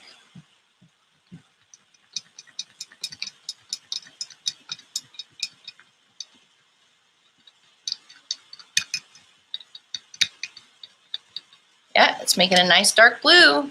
I'm loving it. It's pretty. And there's the gray on standby. This is the perfect color of blue. And I think we made just enough.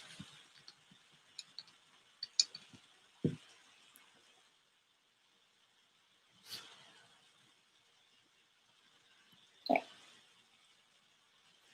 We'll clean off the end, mix an end, and I'll need a slightly bigger brush. Has a good angle on it.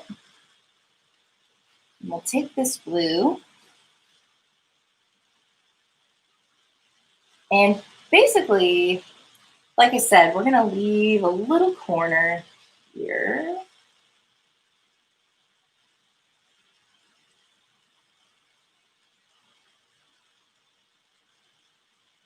So see how you can use the angles that this brush was built with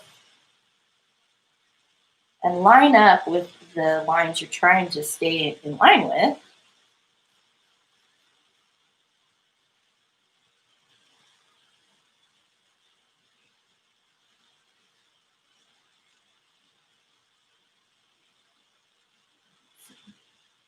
There we go.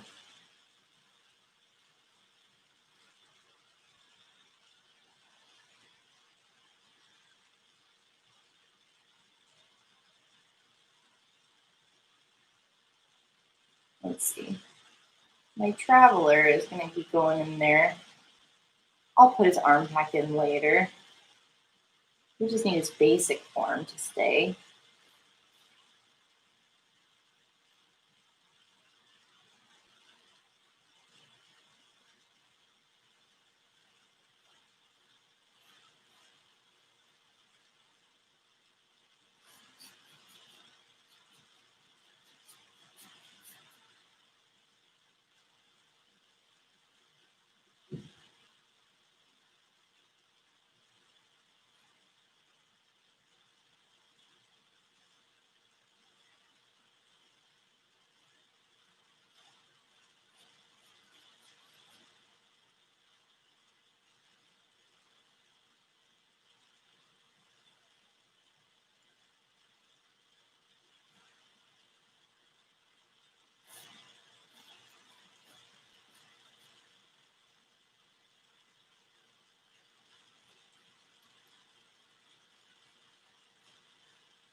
There, I'm just trying to line up my brush strokes so they give a nice solid look. So if you maintain the direction of your brush strokes,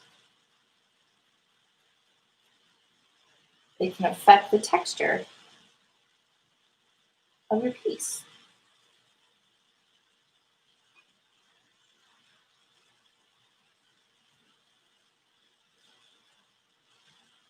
And because of perspective, it kind of fans out. Now, let's see. I've got some of this dark blue and I've got that gray standing by. So I'm going to mix in some of that gray to half of that blue we just made. Just lighten it up a little bit.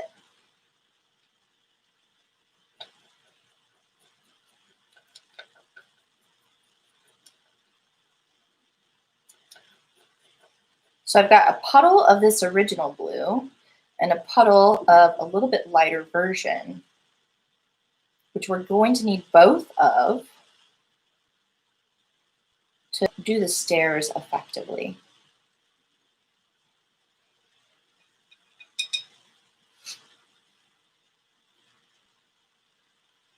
So I'll clean that off.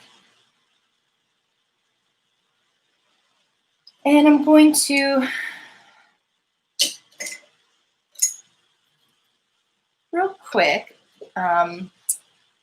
throw this lighter blue on that little sliver where the wall is catching the lighter lights.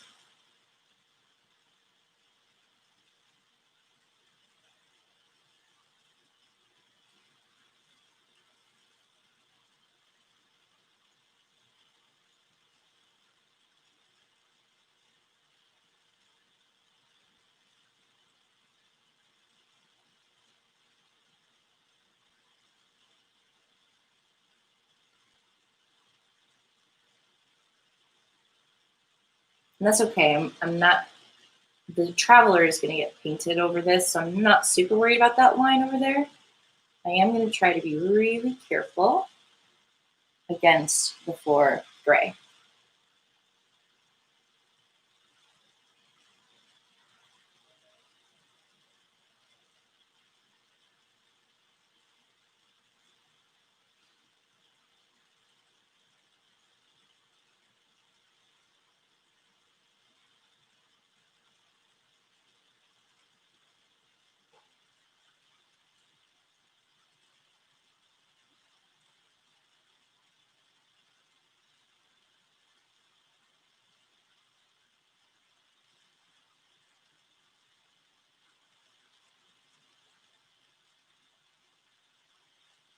Cool. Now we've got these two beautiful colors, and I've got two brushes and one straight edge. So is that, I might need the long side on this one. It's not the best on that side. I'm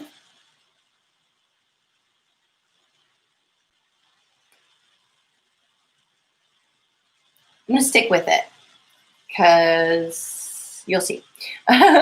So towards the right-hand side, I'm going to be doing the lighter blue up to a point. We'll do about 2.5 inches. Painting this light blue on your straight edge tool. Everything is blue in my world, Dave Auntie says. Ooh, Super Moose. You guys are amazing. I love that chat's so active today. I just don't want to miss anything. Oh, good. I didn't miss too much. Are you painting the rainbow from the lens flare as well? Yes, Shemaine. That'll be one of our final steps. Why do I feel like I'm the only one that can't? Okay, good. I'm caught up. For the biscuit cutter donation. Gotcha. That's so sweet, Shemaine. In blue, doobie-doo-ba-dee-dee-boo. I can't even read that, but I know what you're getting at. Yes, blue dabba-dee. My horns are blue, and my tattoos, too. Cool. Navy blue. I'm blue. Luke. Blue. Everything is blue. Black. Dot, dot, dot. Oh, my goodness, guys. We descended into chaos. That's what's happened. I love it, though. I love it. So lighter blue up to about there, and then the darker color on this other part. Okay, and then you don't want too much excess.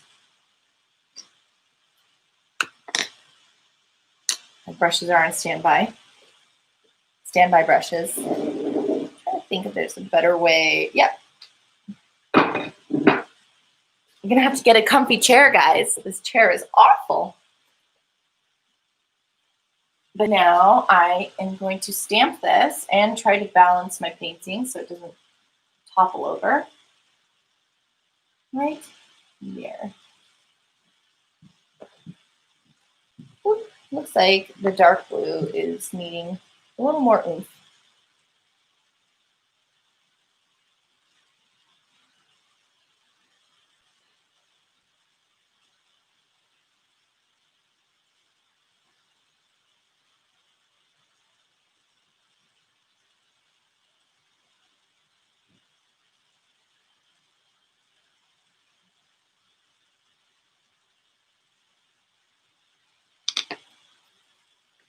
Okay. It's a little more intensive because we're using 2 colors, but that's all right.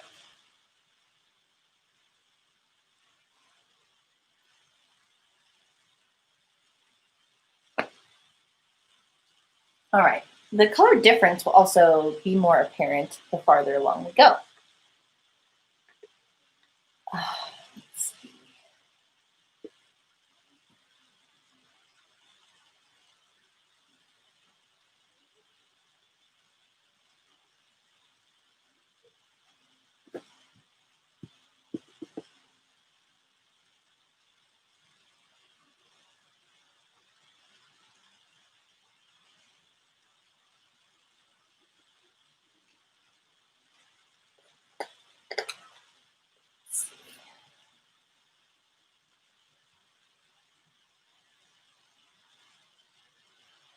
All right, I'm experiencing the opposite now.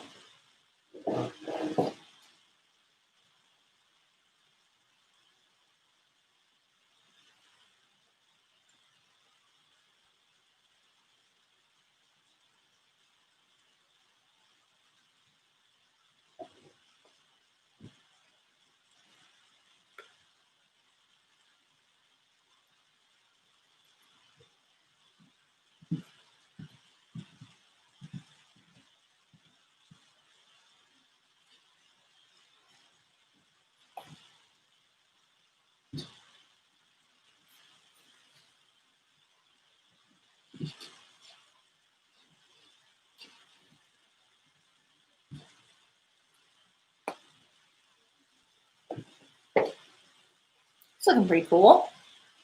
I do want to take that lighter blue and do one of my long straight edges here. And get, let's see.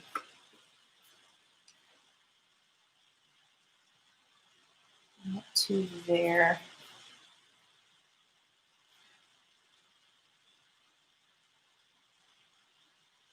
Get a good firm edge with that light blue.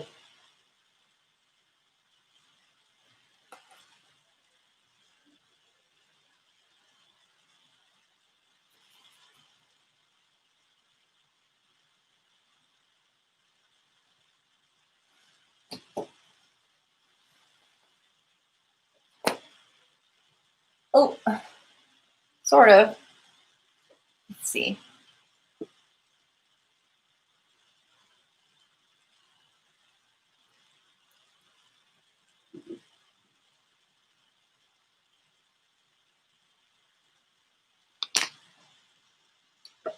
This really wants to kind of stamp at an angle. So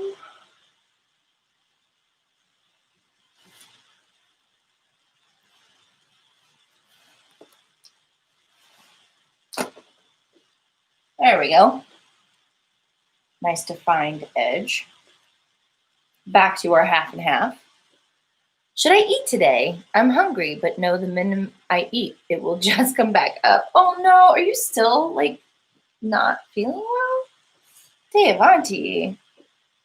Oh, this is not good. You need to go to a doctor. You really do. Get that figured out. Why you can't hold food down? That's life-threatening. You gotta get it figured out. Maybe you already tried, and I'm just saying words you've heard before. But goodness gracious. Maybe not then. I think Madfish would be really careful. What am I being careful about? Bah ha ha ha ha. Sealed to Mash's chair. I didn't know brushes could stand on their own. Can they walk too? Stand on their own? What are you talking about? Can they walk too, Steel brushes, for the painting stream? Oh man, but what if I got paint on it? He'd be like, ah, you got paint on my new chair. I mean, I never really get paint on my chair, but you know. Also, I feel like I couldn't be as steady in a chair that moves around a lot, you know? Do you paint the sides of your painting as well, or do you leave them empty? I do sometimes paint them. I did the top and I did this side. I don't think I did this side because I can't see it. And I definitely didn't do the bottom on this painting. Sometimes what I'll do is go back when the painting is done with a complementary color and do the whole rim in one, or some close facsimile to what's already there and like do that. Yeah, because sometimes it's just a pain in the butt to lift up your painting and do the bottom. I probably could have done it today, but I wasn't thinking about it. But yes, I sometimes do that because then you can hang it on your wall without a frame, which is, you know, easier, better. I kind of like the way it looks. Cat's Probs took it over. Feed me human. I will say nicely, please don't get paint on that chair. I can't explain what would happen. See, I told you guys. See, I knew it without even reading it. I'm joking. Or am I? Uh-oh, maybe not then. Yeah. I would be careful. Seal Sean Murray's chair before he deletes yours. Should I eat today? Yes. Okay, we talked about that. Dun, dun, dun. That can be read two ways. One way, you are a monster. Feed me human. Ooh, even better idea, Magic. 2 weeks now and only ate 5 meals in that time. Yeah, Dave Auntie, I'm worried about you. I know that feeling, Dave Auntie, when you're hungry and you just don't want to eat anything. I hate it when the rim stays. The rim? Ooh, what was Shemaine talking about? the rim. Oh, stays white. Gotta buy an expensive painting frame then. Yes, okay, we were talking about painting the edges. I got you. Yes, yeah. I don't like it either. But I sometimes just do it as a finisher off stream. You guys don't need to see that. But yeah, cool. Let's keep going with this. Oh, gotta stand up to do this. Get my spacing right.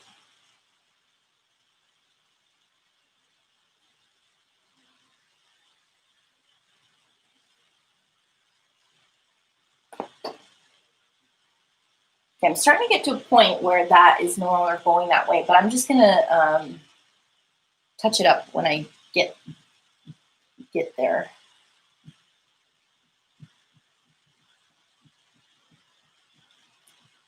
I'm loving the way this looks with two colors. It's fun.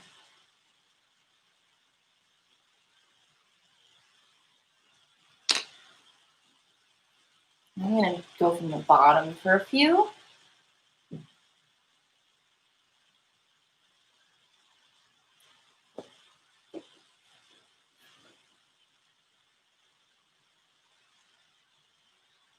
And the main thing is just to maintain the length that you put the lighter paint on for. That does not change.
And we got, when you're hungry, you just don't want to eat anything. You know what? When I feel that way, I love sourdough toast with avocado and butter, and that's it.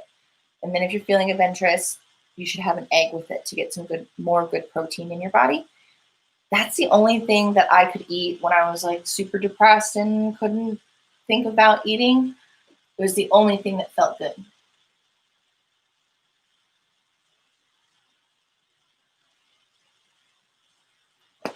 And I don't know if that's appealing to you or not, but just an idea. At this point, you just need ideas, right?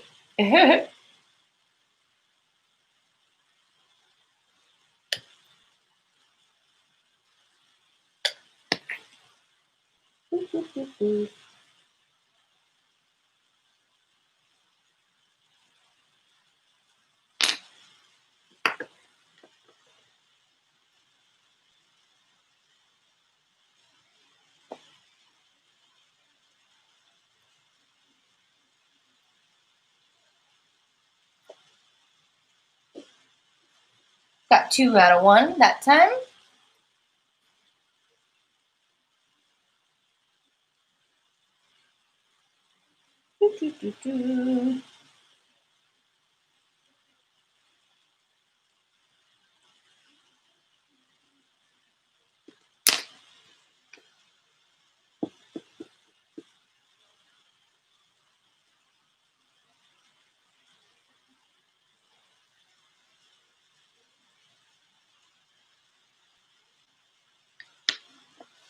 Madfishy, how much would you charge to paint one my screenshots about the same size as you're painting now? Oh my. Well, like a commissioned piece this size, part of it would depend on the cost of shipping it to you. So we would want to figure out how much that costs. And then I would just charge you a little bit extra. I would be happy to do a commission piece.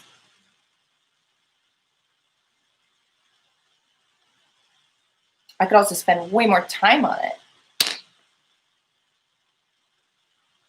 They do try to keep these under 2 hours, but oh man, today we are definitely going over 2 hours, guys. Which is fine.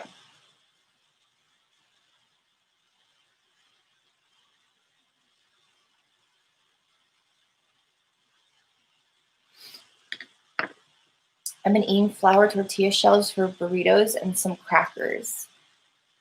I drink water when I feel like I need. If I can eat eggs anymore, they give me indigestion. Oh, watching Madfish paints makes me want to again. I haven't painted in decades. Oh, Ogre, I hope you do. I really think you should. It's so fun. It's so good for the soul. Let's see. Yeah. Madfishy, yes. So long as you're staying hydrated. Yeah, exactly. Dehydration can sneak up on you. Smart, J-Spot. It's true. I'm dehydrated most of the time. Doc always yelling at me about drinking more, but I have always felt like a camel. 1 cup a week of water would be fine for me, but moved to Florida to change that. Oh yeah, oh my God, where it's humid and you're sweating all the time and you don't notice sometimes. So yes, drink more water. But I drink water when I feel like it. Okay, that's bad. Yeah, oh, that's bad. Hi, Cameron Patrick. Yeah, indigestion. Not good. I've been eating flowers. I'm in Southwest Florida. Dang, Maddie, great lighting effects. Oh, thanks, honey. Thanks, Kamesh. So water. Couple of things that you could do. One would be, if you're on Reddit at all, there's a great subreddit called Hydro Homies, and it's a bunch of people who like competitively drink water. Not really competitively, but it's like a dare to drink more. And so maybe and it's memes and it's funny. So maybe if like you just had that community, those posts popping up in your Reddit feed, it might encourage you and remind you to, oh yeah, I should drink more water, and join the bandwagon, so to speak. One of the podcasts that Dimash and I listen to called Your Mom's House, they have this competition between the two of them. They're a couple, and they are, they're always competing. Who's the water champ? And they purposefully drink water on air during their podcast and stuff. Just like getting the footage, getting the proof that they are the water champ. So that's kind of a fun thing. Maybe you have a friend that you could be like, how much water did you drink today? And make it a friendly competition with someone you know. That might be a way to help. Because I know it feels like, especially when you first start drinking more water, you'll have to pee all the time. But it goes away. Your bladder's like any other muscle. It'll get stronger. It'll hold more. Yeah, I highly recommend it. Dang, Maddie. Okay, cool. Competitive water drinking. That is something I'm going to try. I'll try and find the last one I did. Oh, please do. Yeah, I would love to see it. Post it in my Discord. You can post it. There's a tab called Art Tutorials, and Scottish Rod and I think it was Bruce Zolo a long time ago posted some emojis and stuff he designed. I think it was Bruce anyway.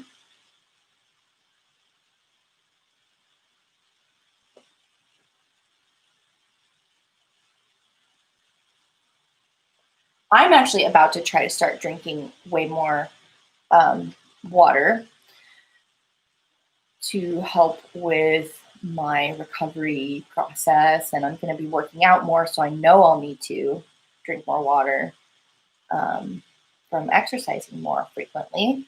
But it's kind of for me, it's like I'm competing with myself at this point. I've got a personal record, and or like, I find a container that I like. This is another trick for drinking more water, guys. Right now I have this cute thing a friend bought me that's like it's for a kid, right? It's a plastic water sipper with a straw, and the top is a unicorn, and the cup itself says, "I'm so magical." And yeah, so I've been sporting that to the theater when I go. And the theater, oh, this is the other thing. The theater, locate your water sources. We were really lucky to move into a place that has its own well. And so I was living downtown in a city and drinking city water that was pumped up the second story through old pipes, just nasty, disgusting water. I had to let it run for 20 seconds before it like wasn't yellow anymore to drink it. Now I'm in a place where I have well water. And so like I'd always take my water with me because I know I might not get good water somewhere else. But then at the theater, they have one of those water filtration systems that also hyper cools it, and it's super cold. It's so yummy. I love cold water. So yeah, that might be something else that would help you, is to like identify if you prefer cold or hot water, and then find your best sources of water. Like there's some restaurants that have lovely water, they pay for those nice filtration systems. You can go and like, ask if they'll bring you a pitcher so you can fill up your to-go mug. It's water, it's free. You can't be denied water if you even just walk in a business. You're not going to pay. Obviously, like not like a pantry where you're going to buy a bottle. You're expected to buy a bottle if you want water from like a little quickie mart, but like a restaurant, if you're dying of thirst, you walk in and you request a glass of water, they have to give you water, I think. And anybody who says otherwise is an asshole. We're definitely far enough into the stream that I can like throw that out there. Cool. So this is taking a minute, guys, but I appreciate your patience. It's just going to be so worth it. Trying to get the most bang for my buck out of these coats. At least 2.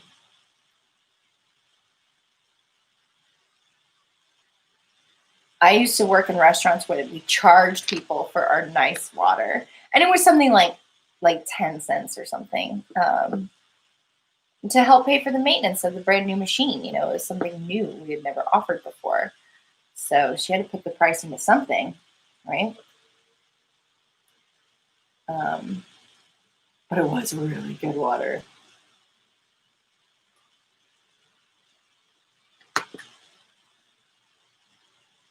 I'll try and find the last one. I challenge you to keep up with me, Deavanti. I am addicted to soda. Oh, J-Spot, that's a tough one to crack. You can get off it if you want to, though.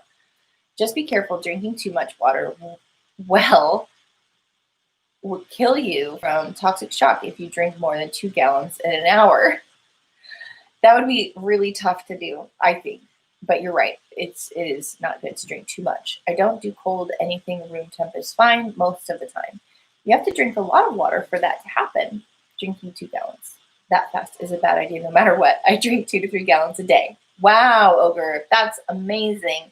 You're also a large person, as far as I understand. Like an ogre, man, big, tall. I don't know how tall you are, but it sounds like you need a big phone. So you probably need a lot more water than most people. A day? What? Yeah, I'm in the bathroom 16 times a day now. If I drink that much, I would have to sleep there. Could drink more, but after that much water, a Dr. Pepper is amazing. I don't soda besides root beer sometimes. Oh, root beer. I love it. Dr. Pepper and root beer are my favorites, you guys. I think a gallon a day is like my goal. I don't do it. I am not hitting that goal at all right now. But it would be my goal if I was going to get serious, which I really need to. Well, and Ogre, you also do like crazy long shifts of work, right? I believe you're our friend that does like 16, 18-hour days. You have to drink water if you're working like that, pushing your body to its limits. Have to.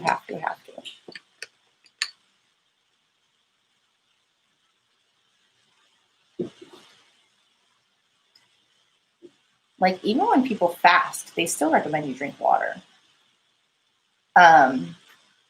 Also, here's another good trick for trying to trick yourself into wanting to drink more water is to cut up vegetables and fruits into it. If you get like a jar of water for your counter every day and like you're just going to drink that jar, but you're going to dose it out, right? Get a little spout thing, cut up, put ice in it or not, but cut up cucumbers, cut up strawberries, put lemons in there, put oranges in there. Not all at once necessarily, but like, cucumber water. Oh, it's so good. I'm thinking about it. I just want some right now. Strawberry water. It's going to make you want and enjoy the experience a little bit more.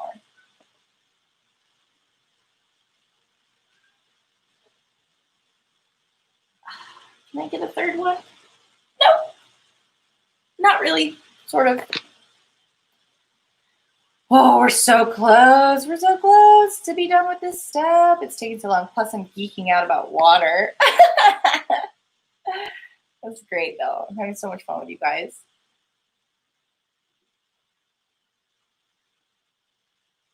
6'3", 320 pounds construction worker need all the water. All the water. Yeah, you do.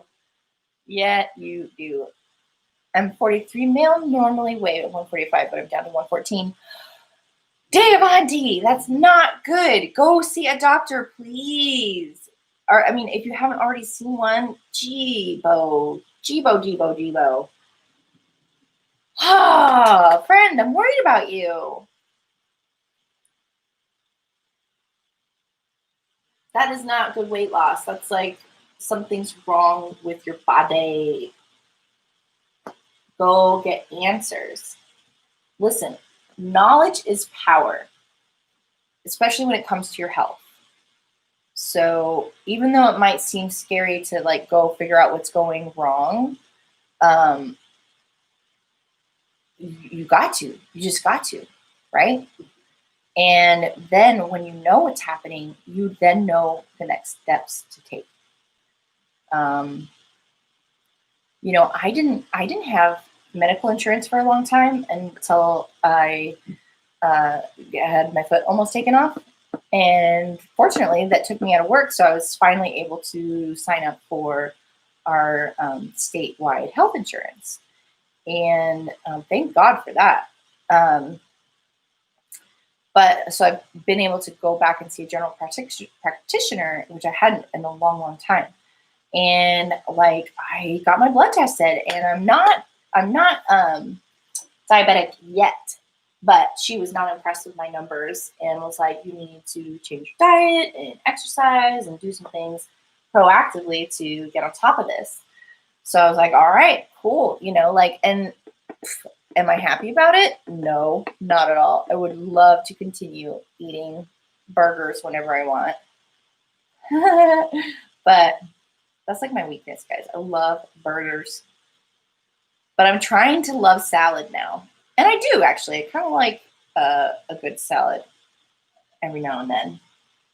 Actually, every day. I'm trying to have a salad a day. But I've got to have lots of goodies in it. Like croutons and avocado and whatever else I can throw in there. Oh, that was too much. Shoot. I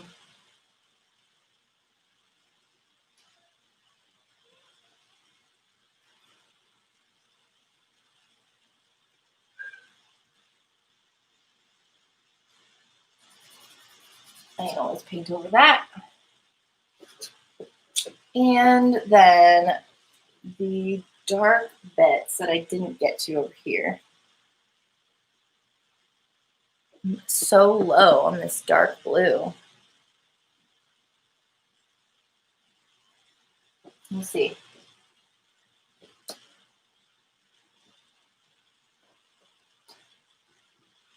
What can I do? That dark blue is not having it. Let's see. How did I make it?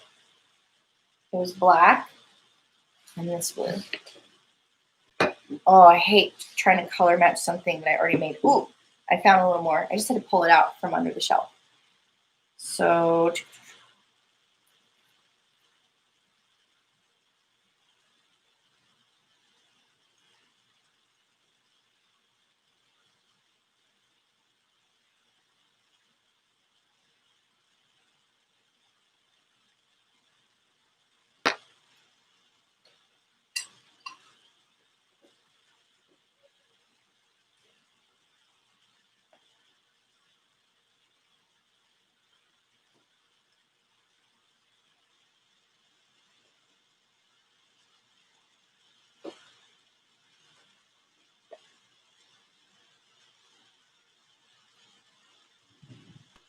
all right, I'll catch up with the chat in just a sec, guys.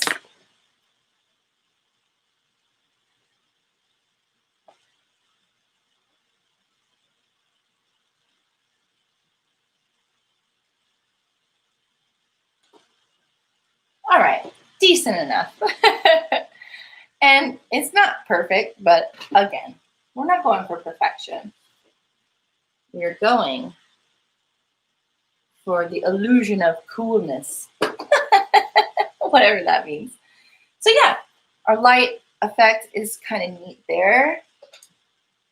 I might throw down a little bit of that lighter blue just here.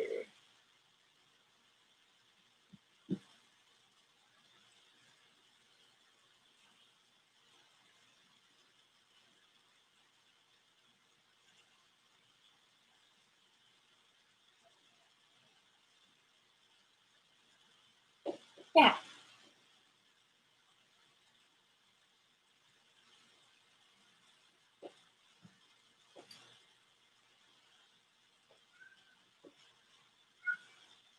What's up, Pie Wacket? I hear you. What's up? Really? You don't say. Do you want to say hi to the people? Huh? You want to say hi to the people? I think Pie Wacket wants to say hi. Woo! Here he is. This is Pie Wacket. He's the cuddly and noisy one. Whenever you hear that little meow while Dimash is streaming, it's this guy. Oh. What? Did you want the loves? You didn't want the loves. He's like, no. Please let me go. All right, so cool. That took a while, guys, but we are getting to a point where we have a very clear vision of what we need to do. So I'm gonna let that dry just a little bit. I kind of want to fix that ugly mess up there. Do I have any of my burgundy left? Sort of. It's a little bit dry. I think I can find some of it underneath.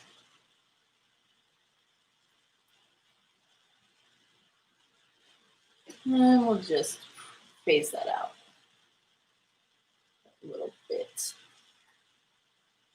of blue that we threw up there on accident.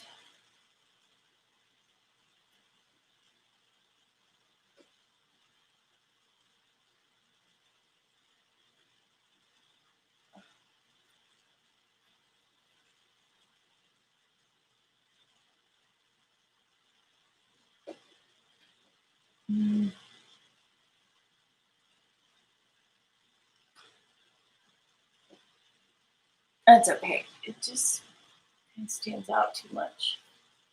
I think when it dries, it won't. Yeah, it'll be fine.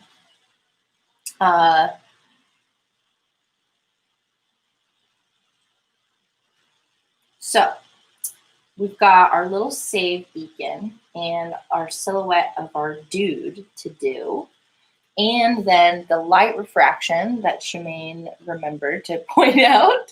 Don't forget the coolest part of the painting, basically. So I'm going to, while I'm waiting for little bits to dry, I'm gonna put some white out on my palette as well as some black. I'm not gonna mix them. I'm gonna keep them pretty far apart, actually.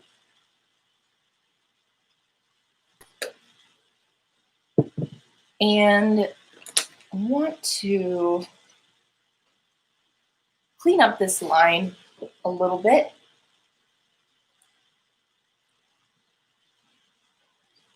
So with my white, I'm just gonna reinforce the edge of my sun in the places that I feel like the circle got compromised by our blending earlier.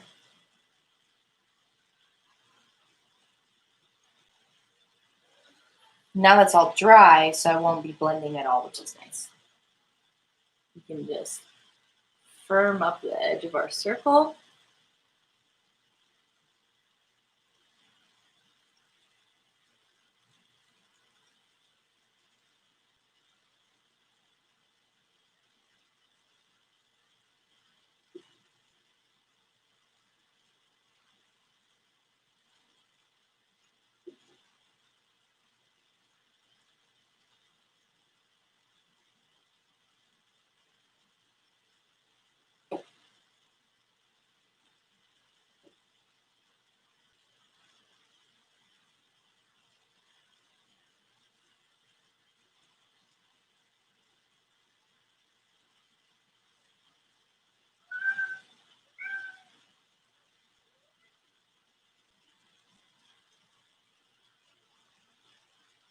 There, that's a little better. Bang. Okay, because that's going to matter. This refraction doesn't work unless we have this super major source of light. I'm even going to do a little dry brushing effect of brightness along this gray. Just a little bit across the whole bit here, especially the edge.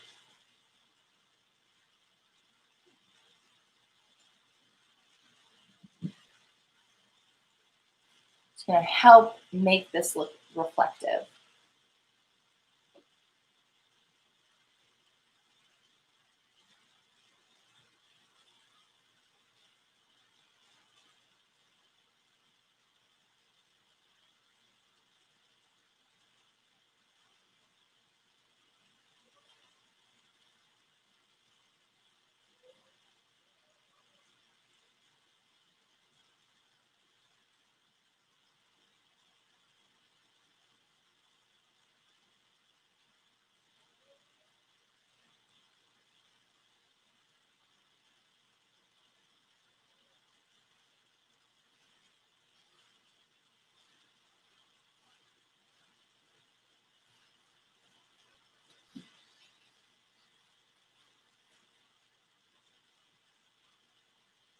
So for dry brushing, I get a little bit of paint on the brush and then I scrub most of it off on the edge of my palette. So then I've got very, very little paint on the brush when I am applying it.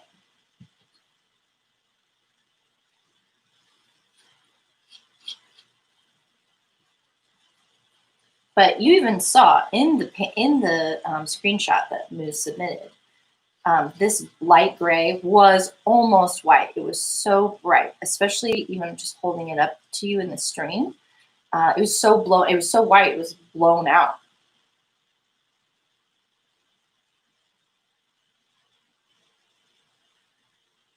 So I'm kind of making these reflections indicate the individual tiles. We had a line there and a line here. This is 3 built out.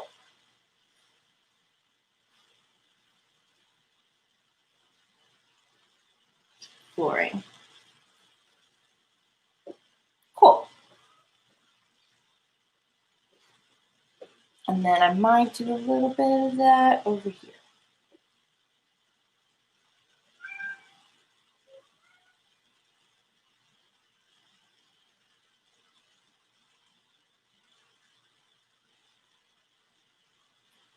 Too much paint.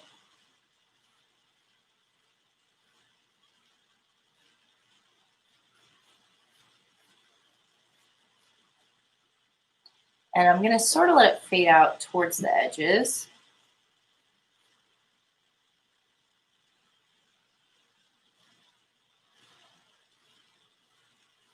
Most of the light is caught on that side anyway.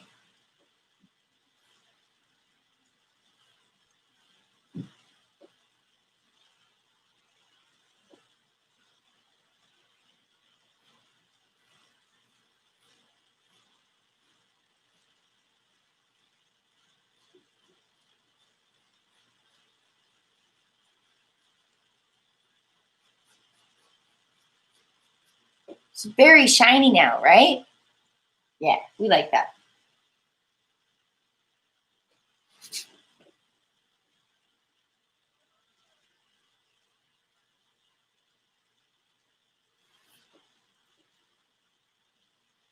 I don't think I'll add any shininess up here. Maybe just a bit on the edge. Yeah. In the corner, going back. Not too much though, just a little. So I'm gonna probably put in my silhouette colors now. Yeah. So we're switching to totally just black with a small brush that hopefully has some good shape to it.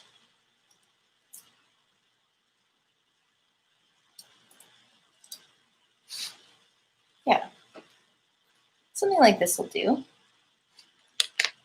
And I've already got some plain black set out, actually.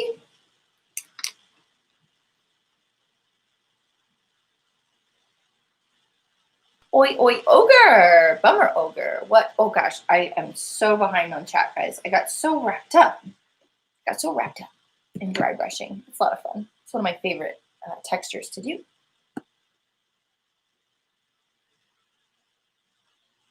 I'm sure you guys are just kind of enjoying yourselves anyway in chat, which I like. Dinner time for me. See y'all later. Bye, Magic. Bye. I was raised drinking milk, OJ, and juices. Milk was ruined for me. J-Spot J says. Ugh. Milk gets ruined for a lot of people. I can't drink milk unless it's fresh. Ogre. Ooh, cool. When I was little, I drank a big swig of sour milk. Oh, they haven't given me any 3 years of the tests and surveys. I had my gallbladder removed and my appendix and a quarter one of my kidneys. Oh my gosh. Dave, Auntie, it seems like you're doing a lot with a little.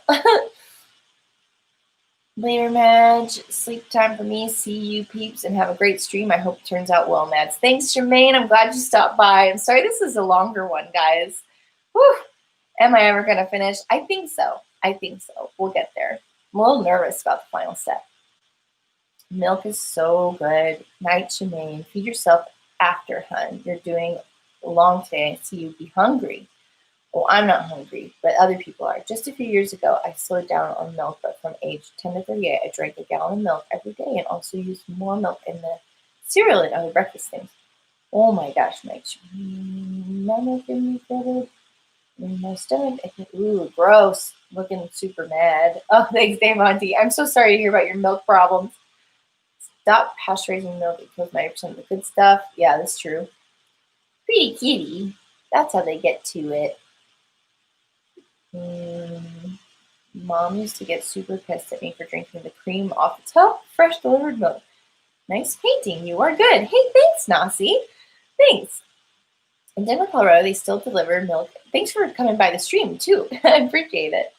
Thanks for dropping those likes, too, you guys. So now we drive up to the dairy and get a 45 minutes drive, but worth it. Oh, that's so worth it. Absolutely. Yes, it is. Back again. Well, I have Then, oh, Malia, you're back. Scottish Rod, I mean. Stop painting the easel. Hello, Malia. Nice to meet you. Is that Scottish Rod Day of Auntie? Jay's but now we've got Frankenfood that lasts forever. Usually my wife's, I've had a Scottish Rod. Thanks for the Oreos. My food don't last forever. Then again, I eat like an ogre. Won't your wife get mad you're cheating with another woman? It's looking epic. Thank you, Moose. Thank you, thank you. Thank you for submitting your beautiful painting. All right, so guys, I am not going to do details on this anomaly. I'm going to just do the good old silhouette style. So here's his head. All right. Boop, boop, boop, boop, boop. I think he has a little antenna. We'll do him too. He's got his little pal over here, who has his own little antenna, and kind of he's like coming out of the backpack. This backpack is here.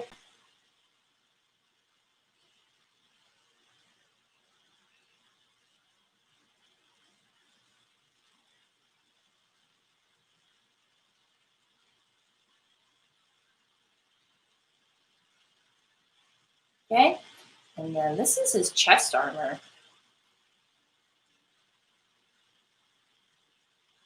It's got that cool. I never use it because to me it looks like a bib. I'm like, why does my anomaly need a bib?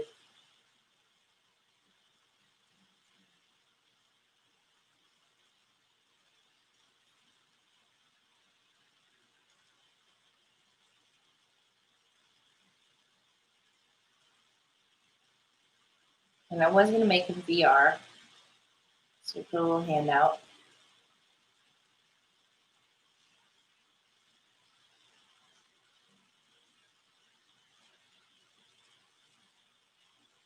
We can't see his other hand because it's in front of his body. And this is a silhouette. Then, let's see.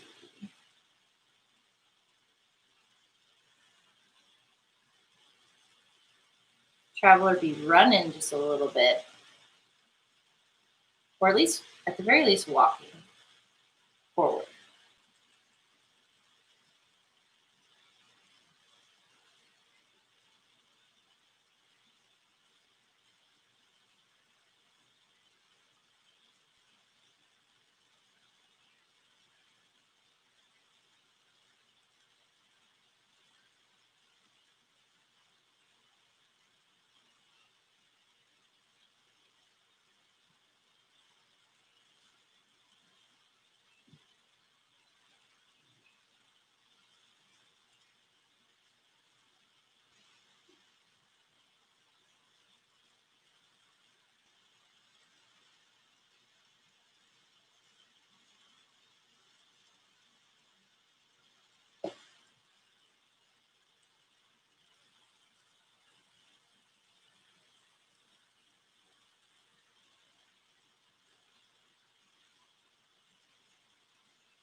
What do you guys think?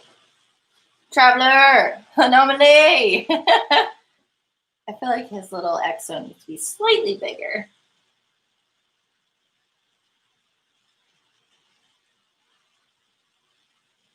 This is so cute. And boop, boop, boop.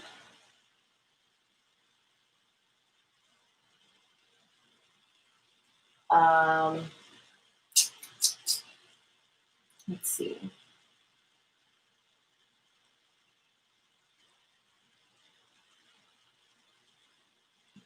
Then we have the silhouette of the save barrel.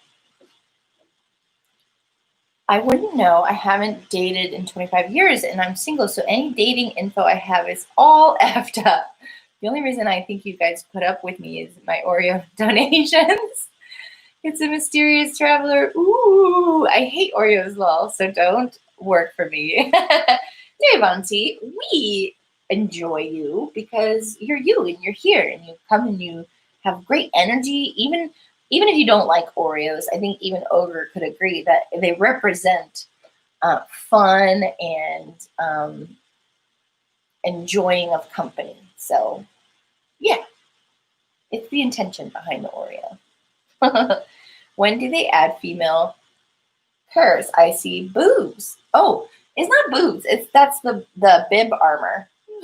You know, the one that kind of sticks out like that. They're all they anyway. They aren't female or male, and maybe they're like they've got ways to delineate one from the other, or none of the species in No Man's Sky. There's no mention of. Is there any mention? I mean, I don't think there's any mention of like reproduction in the No Man's Sky universe, aside from iterations, right? And Korvax kind of passing down their intellect. So I really, honestly, guys, no, they never use pronouns he, she in the game. They always use they. And I think that, like, that's just kind of the way it is. And definitely I've heard people talk about how, like, well, Artemis to me it feels female and Nada feels male or not, or, you know, or opposite. And I think that's fine that people get a general feeling of gender from characters, because I think in a way, like, we as human beings now today are kind of moving into that space where, like, some people are like, yeah, but I mean, yeah, I've got the bits, but like, I feel more like, I personally, I think, am more of a masculine woman because of how I deal with things and how I communicate with people. And like, you know, so I've been called overbearing and like things like that. And I'm like, no, that's really just like you're observing masculine qualities coming out of a female, and that makes you uncomfortable. So I don't know. I really love and admire No Man's Sky for making a game that gender doesn't matter. Because anytime I'm playing No Man's Sky, and why I get super burnt out on combos and things like that, is because I'm playing it to escape reality. I'm not playing it to like go and see what player posted some cheeky thing about real life. Like, I'm there because it's not real life. So I don't know. I enjoy that, and anybody can be anybody there. I know, just harassing you. Sorry, it looks epic awesomeness. What do they add female character? Okay, yeah, no, all good. Genderless. The hands make me think of Tommy Cooper. I don't know who Tommy Cooper is, but that's cool. Yeah, the hands, guys. This is like, if you've seen the any of the the any of the VR players walking around, they're like little T-Rex guys. Unless they're doing the Macarena, which is awesome. So I think our little save beacon was around here. Was the top. It's not a beacon. It's the little barrel, portable save. I don't know what they call it. It's not a beacon, though. What is it?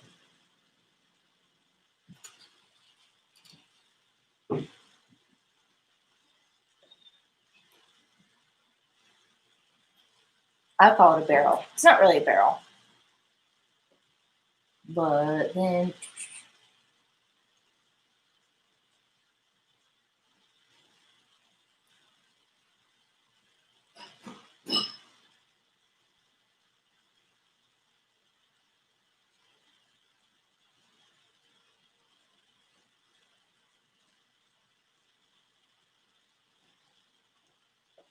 see, and with that, I just used the shape of this brush to help me. That was 4 strokes. 1, 2, 3, 4, and connect them at the bottom. And if you have the right shaped brush, something small and detailed like that can be a piece of cake. And we'll throw in our little orange bits in a moment. But before we do the orange, I'm going to make, using a pretty detailed brush, a little white spot where that center ball of the save is. The light that comes out of it is transparent, but the little ball is a bit brighter of an orange. So I'm going to give that little ball its shape so that when we put orange over it, this white is going to make it pop.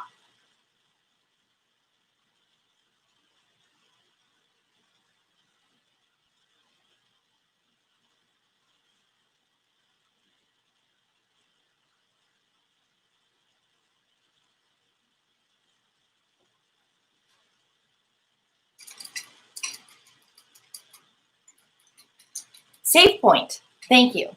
Save point and save beacon. We got it. Those are Dimash hands. Exactly. Masculine woman, still a woman. It's true. It's very true. And I feel like everybody kind of has a scale, right? Because, yeah, you can, and there's two scales. There's like the physical scale and then the internal, like, feeling scale. And at the same time, it's like, I feel like qualities of people, though they have been genderized for a long time, like one of those, like, oh, being called overbearing because I'm a woman, like, really, maybe it's being direct and being straightforward. And that for a long time, that quality has been a masculine quality. But like, as circumstances has unfolded in the world where, like, you know, World War II, had it not happened, and it was a horrible thing that happened, but had it not happened, women would not have entered the workforce when they did. And it was a necessity because all the men were gone. So like, it's evolution, right? Just like things happen and then other things happen. And then we're like, oh, that happened for a reason. I'm like, really? Did it? Did it though? Because I always say reasons happen because of things. But yeah, so it's like, I think terms, ideas like being straightforward or being direct, that is going to become less of a masculine or feminine thing.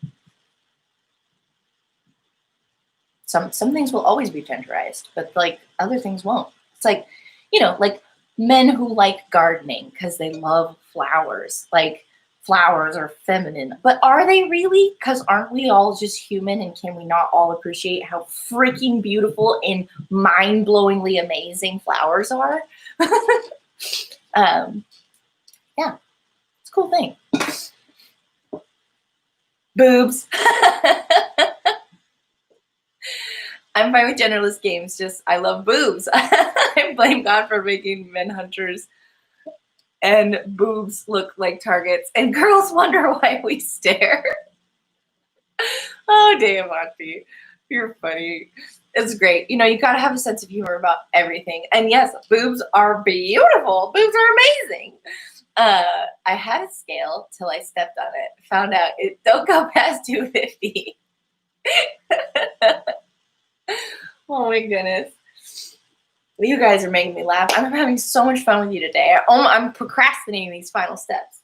I shouldn't. Let's get a move on. So, orange. This is a new color. Just do a tiny bit. We won't need a lot, so just a small amount.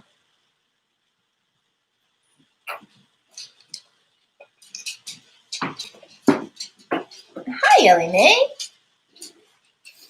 And so then we're gonna use, I'm using a flat edged brush. So the top is very flat, you see? I'm gonna line that edge up and pull away, down and then up for the, so from the top piece, we're gonna line up the edge and pull the paint down. Line it up, pull it down, line it up, pull it down, line it up, pull it down. Because every time the brush stroke will be strongest, the amount of paint will be strongest at the place you started. Because then as you pull away, you can kind of lift the pressure of your wrist, the pressure you're putting on, and really just create that nice kind of faded effect.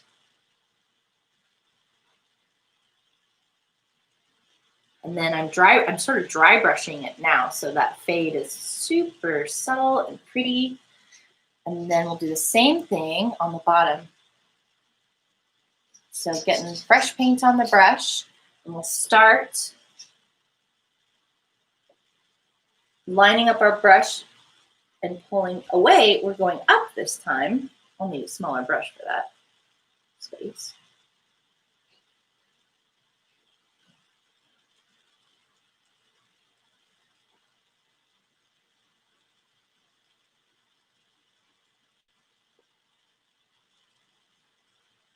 Maybe I can do it just vertically here.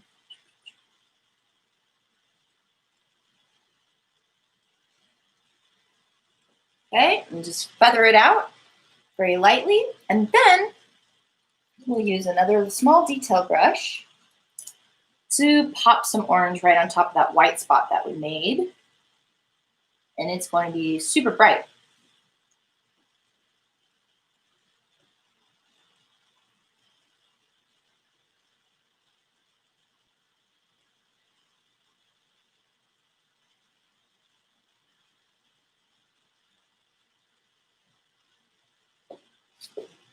Pow! I'm going to hold that up close so you guys can see.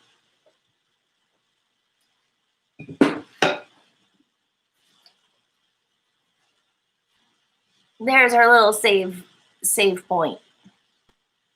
Isn't it cute? I love it.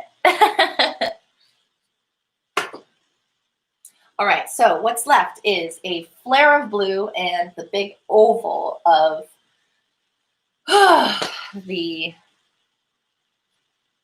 refraction. And that is going to be hard. I'm nervous about it. I actually feel like I have something that's going to help. So give me 1 second, guys. Man boobs don't count, Moose. Oh my God, I missed some good stuff up here. Hold on. Let me catch up before I skedaddle for a second. If I had boobs, I would never leave the house. It's true. All good. Y'all making this slow day go by faster. Good. I'm glad, Moose. I have boobs somewhat, but they're not that fun to play with. Your fub and my screen don't have the same feel. Flat boobs aren't as much fun. Maybe if I get on the rounds screens. What's that? Boobs are fun no matter the size. Oh my God. Yeah, I can't disagree with you guys. Hang on. I'll be right back. What I knocked over here?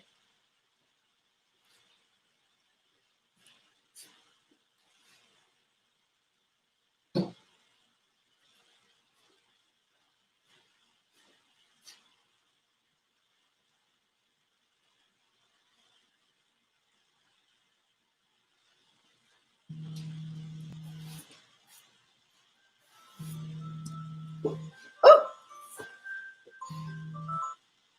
that's an alarm. Nothing to be alarmed about, though. So I have this mirror that is oval shaped. I'm just going to hold it up here and see if it's at all. It's not really perfect. I wish it was slightly bigger.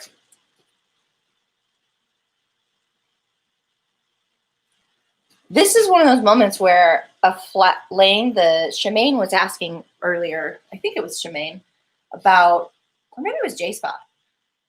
J-Spot, I think it was you talking about, is it better to have it facing up or flat? This would be a moment where like having a flat surface to put your painting on would be awesome. And so I'm going to try it out. What I'm going to do, guys, I'm just going to explain it because you won't be able to see it really. But I'm going to take my oval and I'm going to put it on top of my painting. And then I have a big wide brush like this. And I'm going to kind of go around the outside just as a guide. This is actually kind of nice and I don't want to get paint on it. So it's dirty, but yeah. Then I'll be able to just use it as a visual guide because I do have a pretty good eye. So that's what I'm going to do. Shift right, then left, then join arcs. It's all fun and games till you get your eyes pooped out. Then it's a blast, Dave Auntie. Okay, so guys, I'm going to make a little space over here.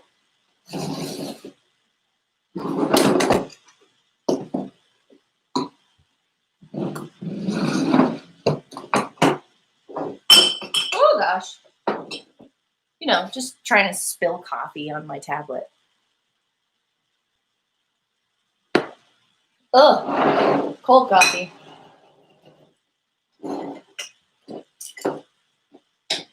I'm thinking if I can, I might be able to show you a little bit of this. All right.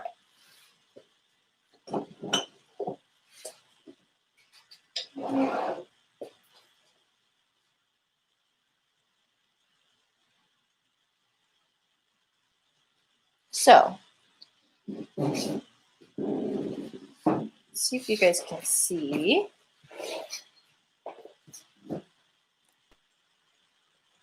What I'm doing, just slightly. So using some white paint.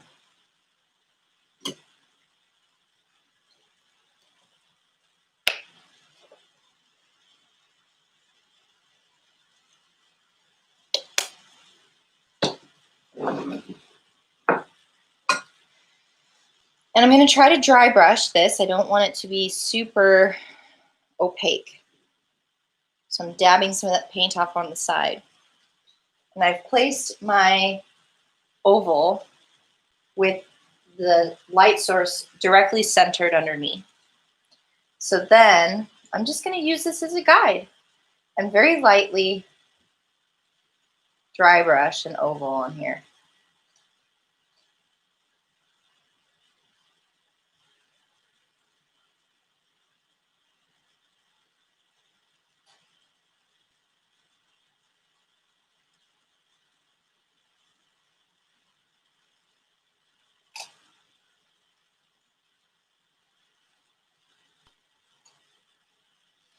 Also, what's nice about this flare, this refraction, is that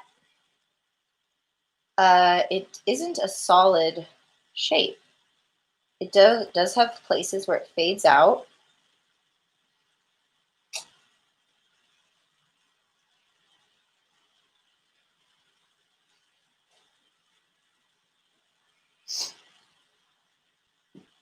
All right. So that might be as good as I can get it, guys.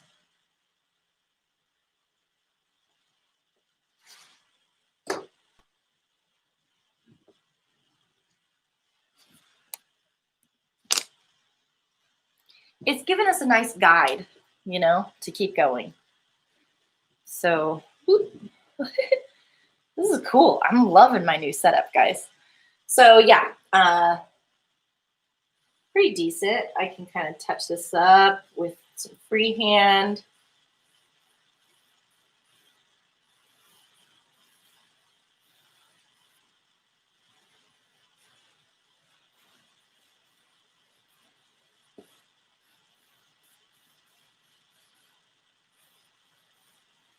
And we aren't necessarily trying to like replicate the picture exactly, the painting, the screenshot. But we're giving it our best.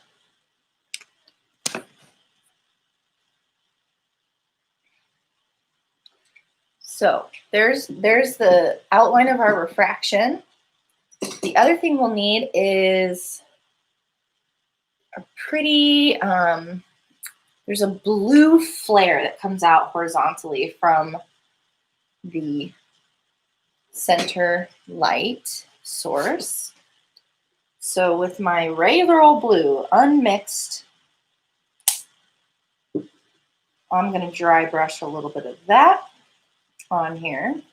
With kind of, this brush is a little bit more wiry. And again, with dry brushing, you want to get a lot of the paint off the brush before you start using it.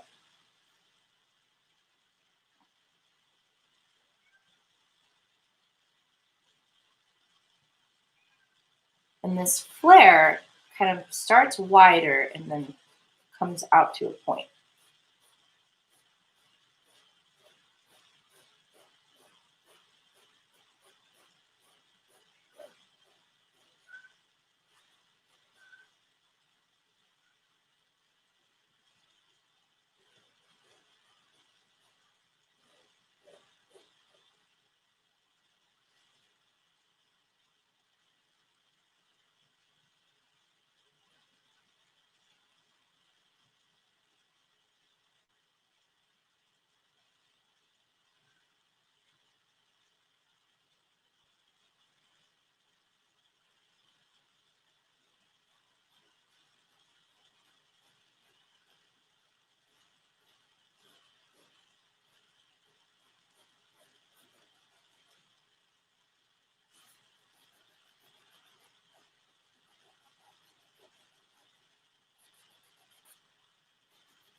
Pretty cool. Brighten up out here a little bit.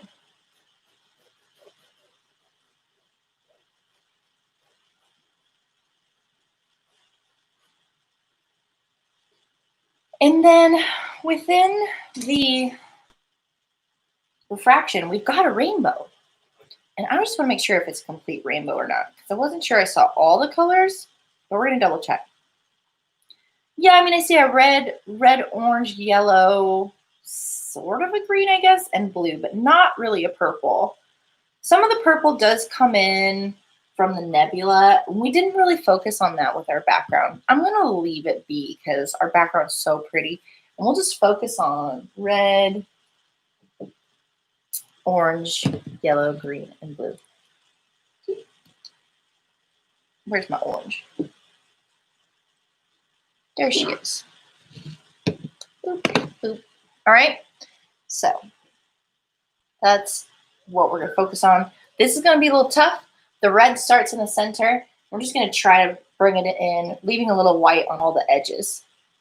And not too strong. I don't want it to be super solid. So dry brushing a very, very small line is going to be tough. But we can do it. Definitely need the right sort of brush. And I'm going to go with my teeniest, tiniest, pointiest brush that I can. Yo, Rod and Ogre. Biter Beck, what up? Hey, you made it. I'm glad I went extra long today because you're here. Yo, Moose. We got all the peeps in the house now. Let's see. We're talking about boobs, Dimash. All good if Maddie is cool with it. Oh, yeah. What's all this boob talk going on? Yeah. It happened because this looks like boobs, but it's actually the bib armor. You know, once boobs comes into the combo, it's all boobs from there. It's not about my boobs though, so I'm okay with it. What's all this boob talk? DOT, I got mad in trouble. You didn't get me in trouble. Sorry, Mish. I have a gutter mind. I didn't see any book talk. Yeah, there's a different, book. All good if Maddie's cool with it. Looks awesome, Maddie. Thanks, Ogre. Scottish Rod, we're talking about boobs. Don't say that. Oh, this is awesome. Oh, color time. Puts Dunce cap on and cries in the corner for being bad. Devati, it's all good, you guys. One time my mom was like, it's all fun and games until something. Then I said, yeah, well, then it's just fun. That was an example of my mouth getting me in trouble. Hello, Biter. Yo, J-Spot. Until someone gets hurt. Then it's hilarious. Yep. Oi, oi, Biterbeck. I have a shirt with a food on it and writing says, insert foot here with an arrow pointing at my mouth. That's hilarious. A foot. I got you. Now my curiosity is Yay! Lol. Isty! Woohoo, everybody! What up? Hey, Isty, welcome. Absolutely. Yeah. Guys, Isty's been doing some really cool stuff for the Dismash Hub, so keep your eye on Discord for that. Here we go. We're going to start with the red. I love rainbows, so this is another big reason I was excited about today's painting. Is getting to include a bit of rainbow. We probably won't need more than that. Just a tiny bit of paint is all we're going to need. I still got some orange on my palette. Might not need to add more. Put some yellow out.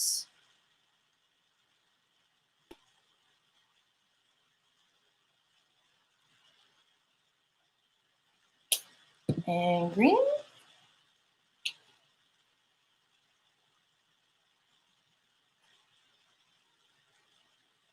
And blue. Oh, wait. I was going to use a different blue. It's a bit brighter. Where'd you go?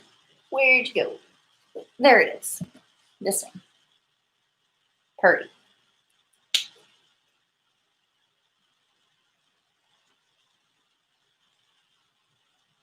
Come on. There we go. All right. So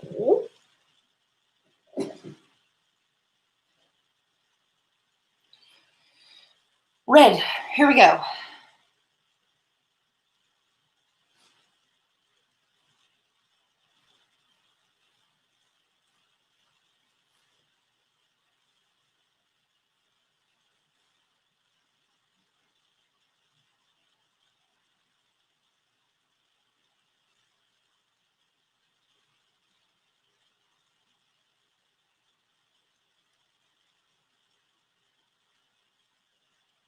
So I'm going to try to be brighter in the areas where the white paint was brighter and less bright in the places where it fades out with this.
So you can sort of see that everywhere there is a little bit more white. I am starting with my fresh paint there,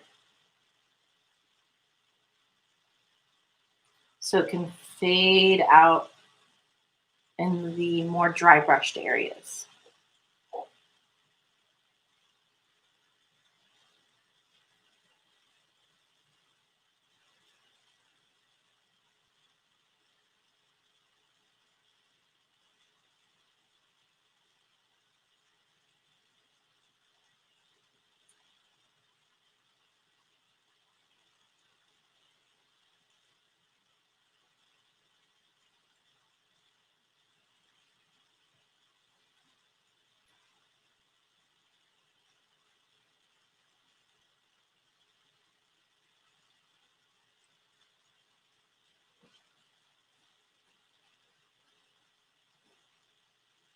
Cool, and we're on to yellow.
And green.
Cool, and then blue.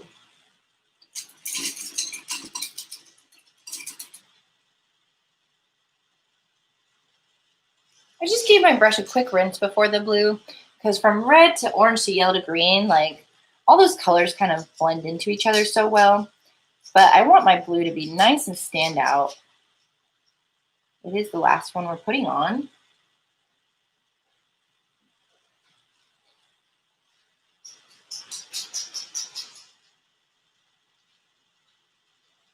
And it's a nice light blue, so it's blending out into the white very prettily.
And there we have a beautiful refracted light.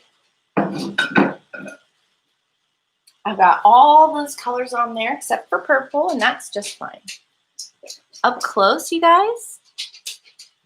Oh man, it's what this painting is all about, right?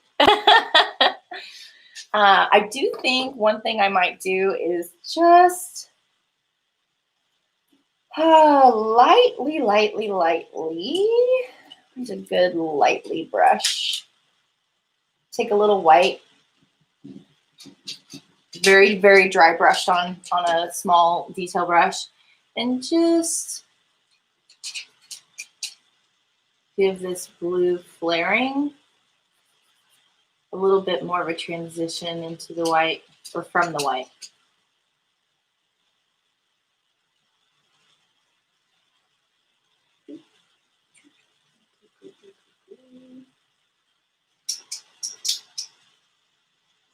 Ooh, a little too much, that's okay.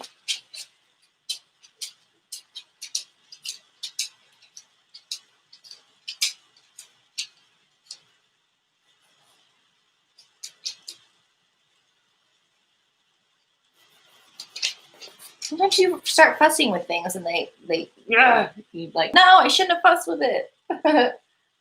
It's cool though. Let's see. Just spruce up that edge once more.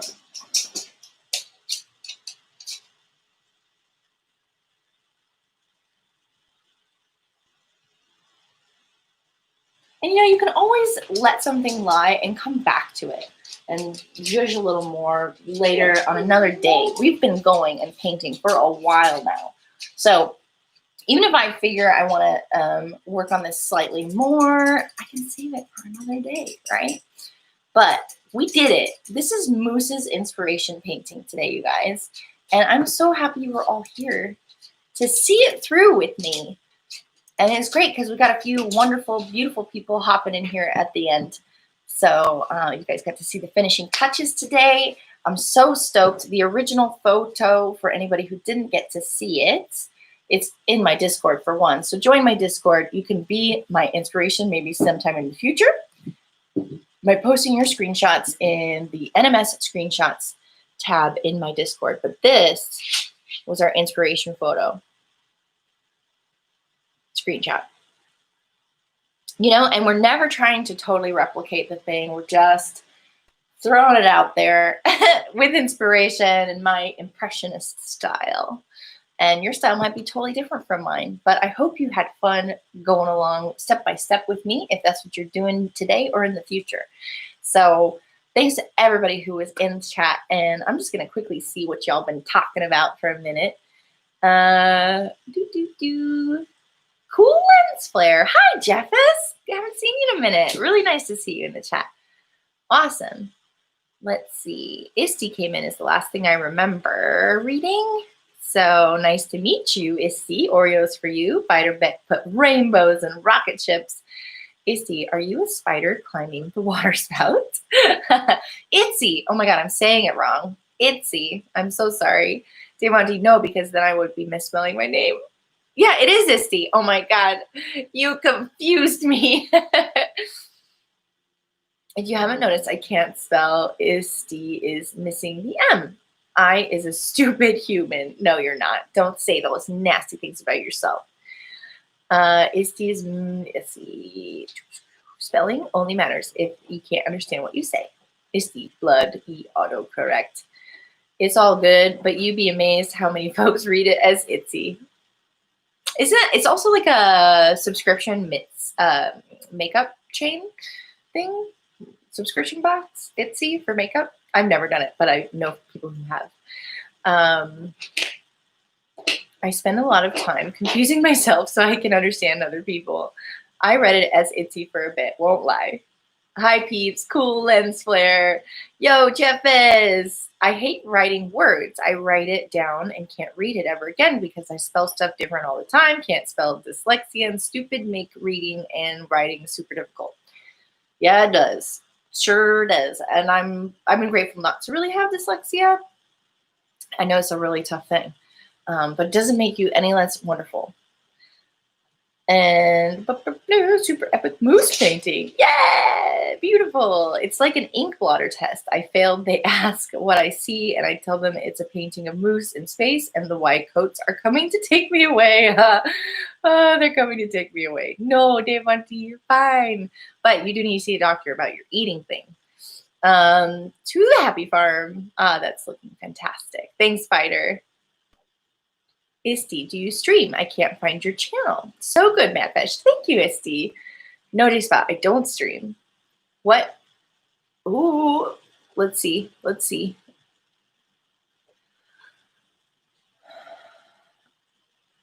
That painting is so bright. Need my shades. Awesome, Moose. There you go. Bunch of shades for you. It is super bright, right? Yeah. It's the new update. Thought about it a few times, but lack both the know-how and the motivation. Painting, it's amazing. Thank you, Butterbeck. Wow. Can I get the Discord page? There it is, Devonti. Yeah, please post some NMS screenshots up in there. Thank you, Moose, for posting that. I appreciate it. Guys, also, Moose has a channel. Moose, post your channel so people can go check you out, dude. I still don't know how to YouTube emote, but I think I know this one. Aw, sweet. That's Etsy, I think. Oh, Etsy, yes. I know the Etsy store. Ipsy, it's Ipsy. That's the makeup subscription box. Why did they make dyslexia such a hard word to spell? And why does monosyllabic have so many syllables? Really good deep thoughts. I like that, Isti. It is designed to confuse you. Yes, it is true. So, yeah, guys, thank you again for coming by. This was a fun painting to do. It took a lot of effort and time and lots of different techniques we used today. So thanks again for hanging out with me and making me laugh and making this time go by so fast. And Moose is almost off work, I'm sure. Let's see. Dimash is going to be streaming tonight. He's streaming. What is he streaming?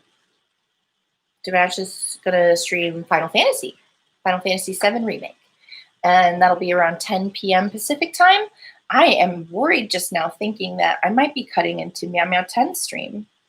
So forgive me, Meow Meow, if I did that. Let's look, guys. Is she streaming? Who is that? Why is it cutting off my notifications? Is Captain Steve live? No, that's from earlier. I see. I don't see anyone live now, but I think Meow Meow 10, it's Thursday, so she's actually doing, no, she'll be streaming in an hour and a half. Normally she does her spooky horror stream on Thursday evenings at 8 p.m. Central Time, so that's 6 p.m. my time. Anyway, so check out Meow Meow 10 Plates too if you want to get a little spooky tonight, you know, unless she changes it up, you never know. So yeah, Moose's channel. There it is, guys. Follow that link. Subscribe to Moose because he's wonderful. And I super enjoy his voice. It's very comforting to me. And he's funny. He's got such a great little funny bone. It's the best. It's a cruel joke. Super thank you for the stream. You're welcome, Devonti. Thank you. Thank you, everybody. It's so much fun. And my channel, if you wanna, I will be doing NMS VR survival tonight. Ooh, cool. What time? 8? Like 8 my time? Before Dimash, after Meow Meow, before Dimash? I hope so. Yes, Final Fantasy VII. Bye, darling. Bye, chatters. Bye, Dimash. Yes, bye, everybody. Again. Mwah. I hope you like my new studio setup, and I definitely will get Discord downloaded onto my tablet so I can show you my inspo photos in a little bit bigger format. That'll be great. So take care and have fun with the rest of your day no matter what you're doing. And I'll see you in the chats, hopefully. Bye.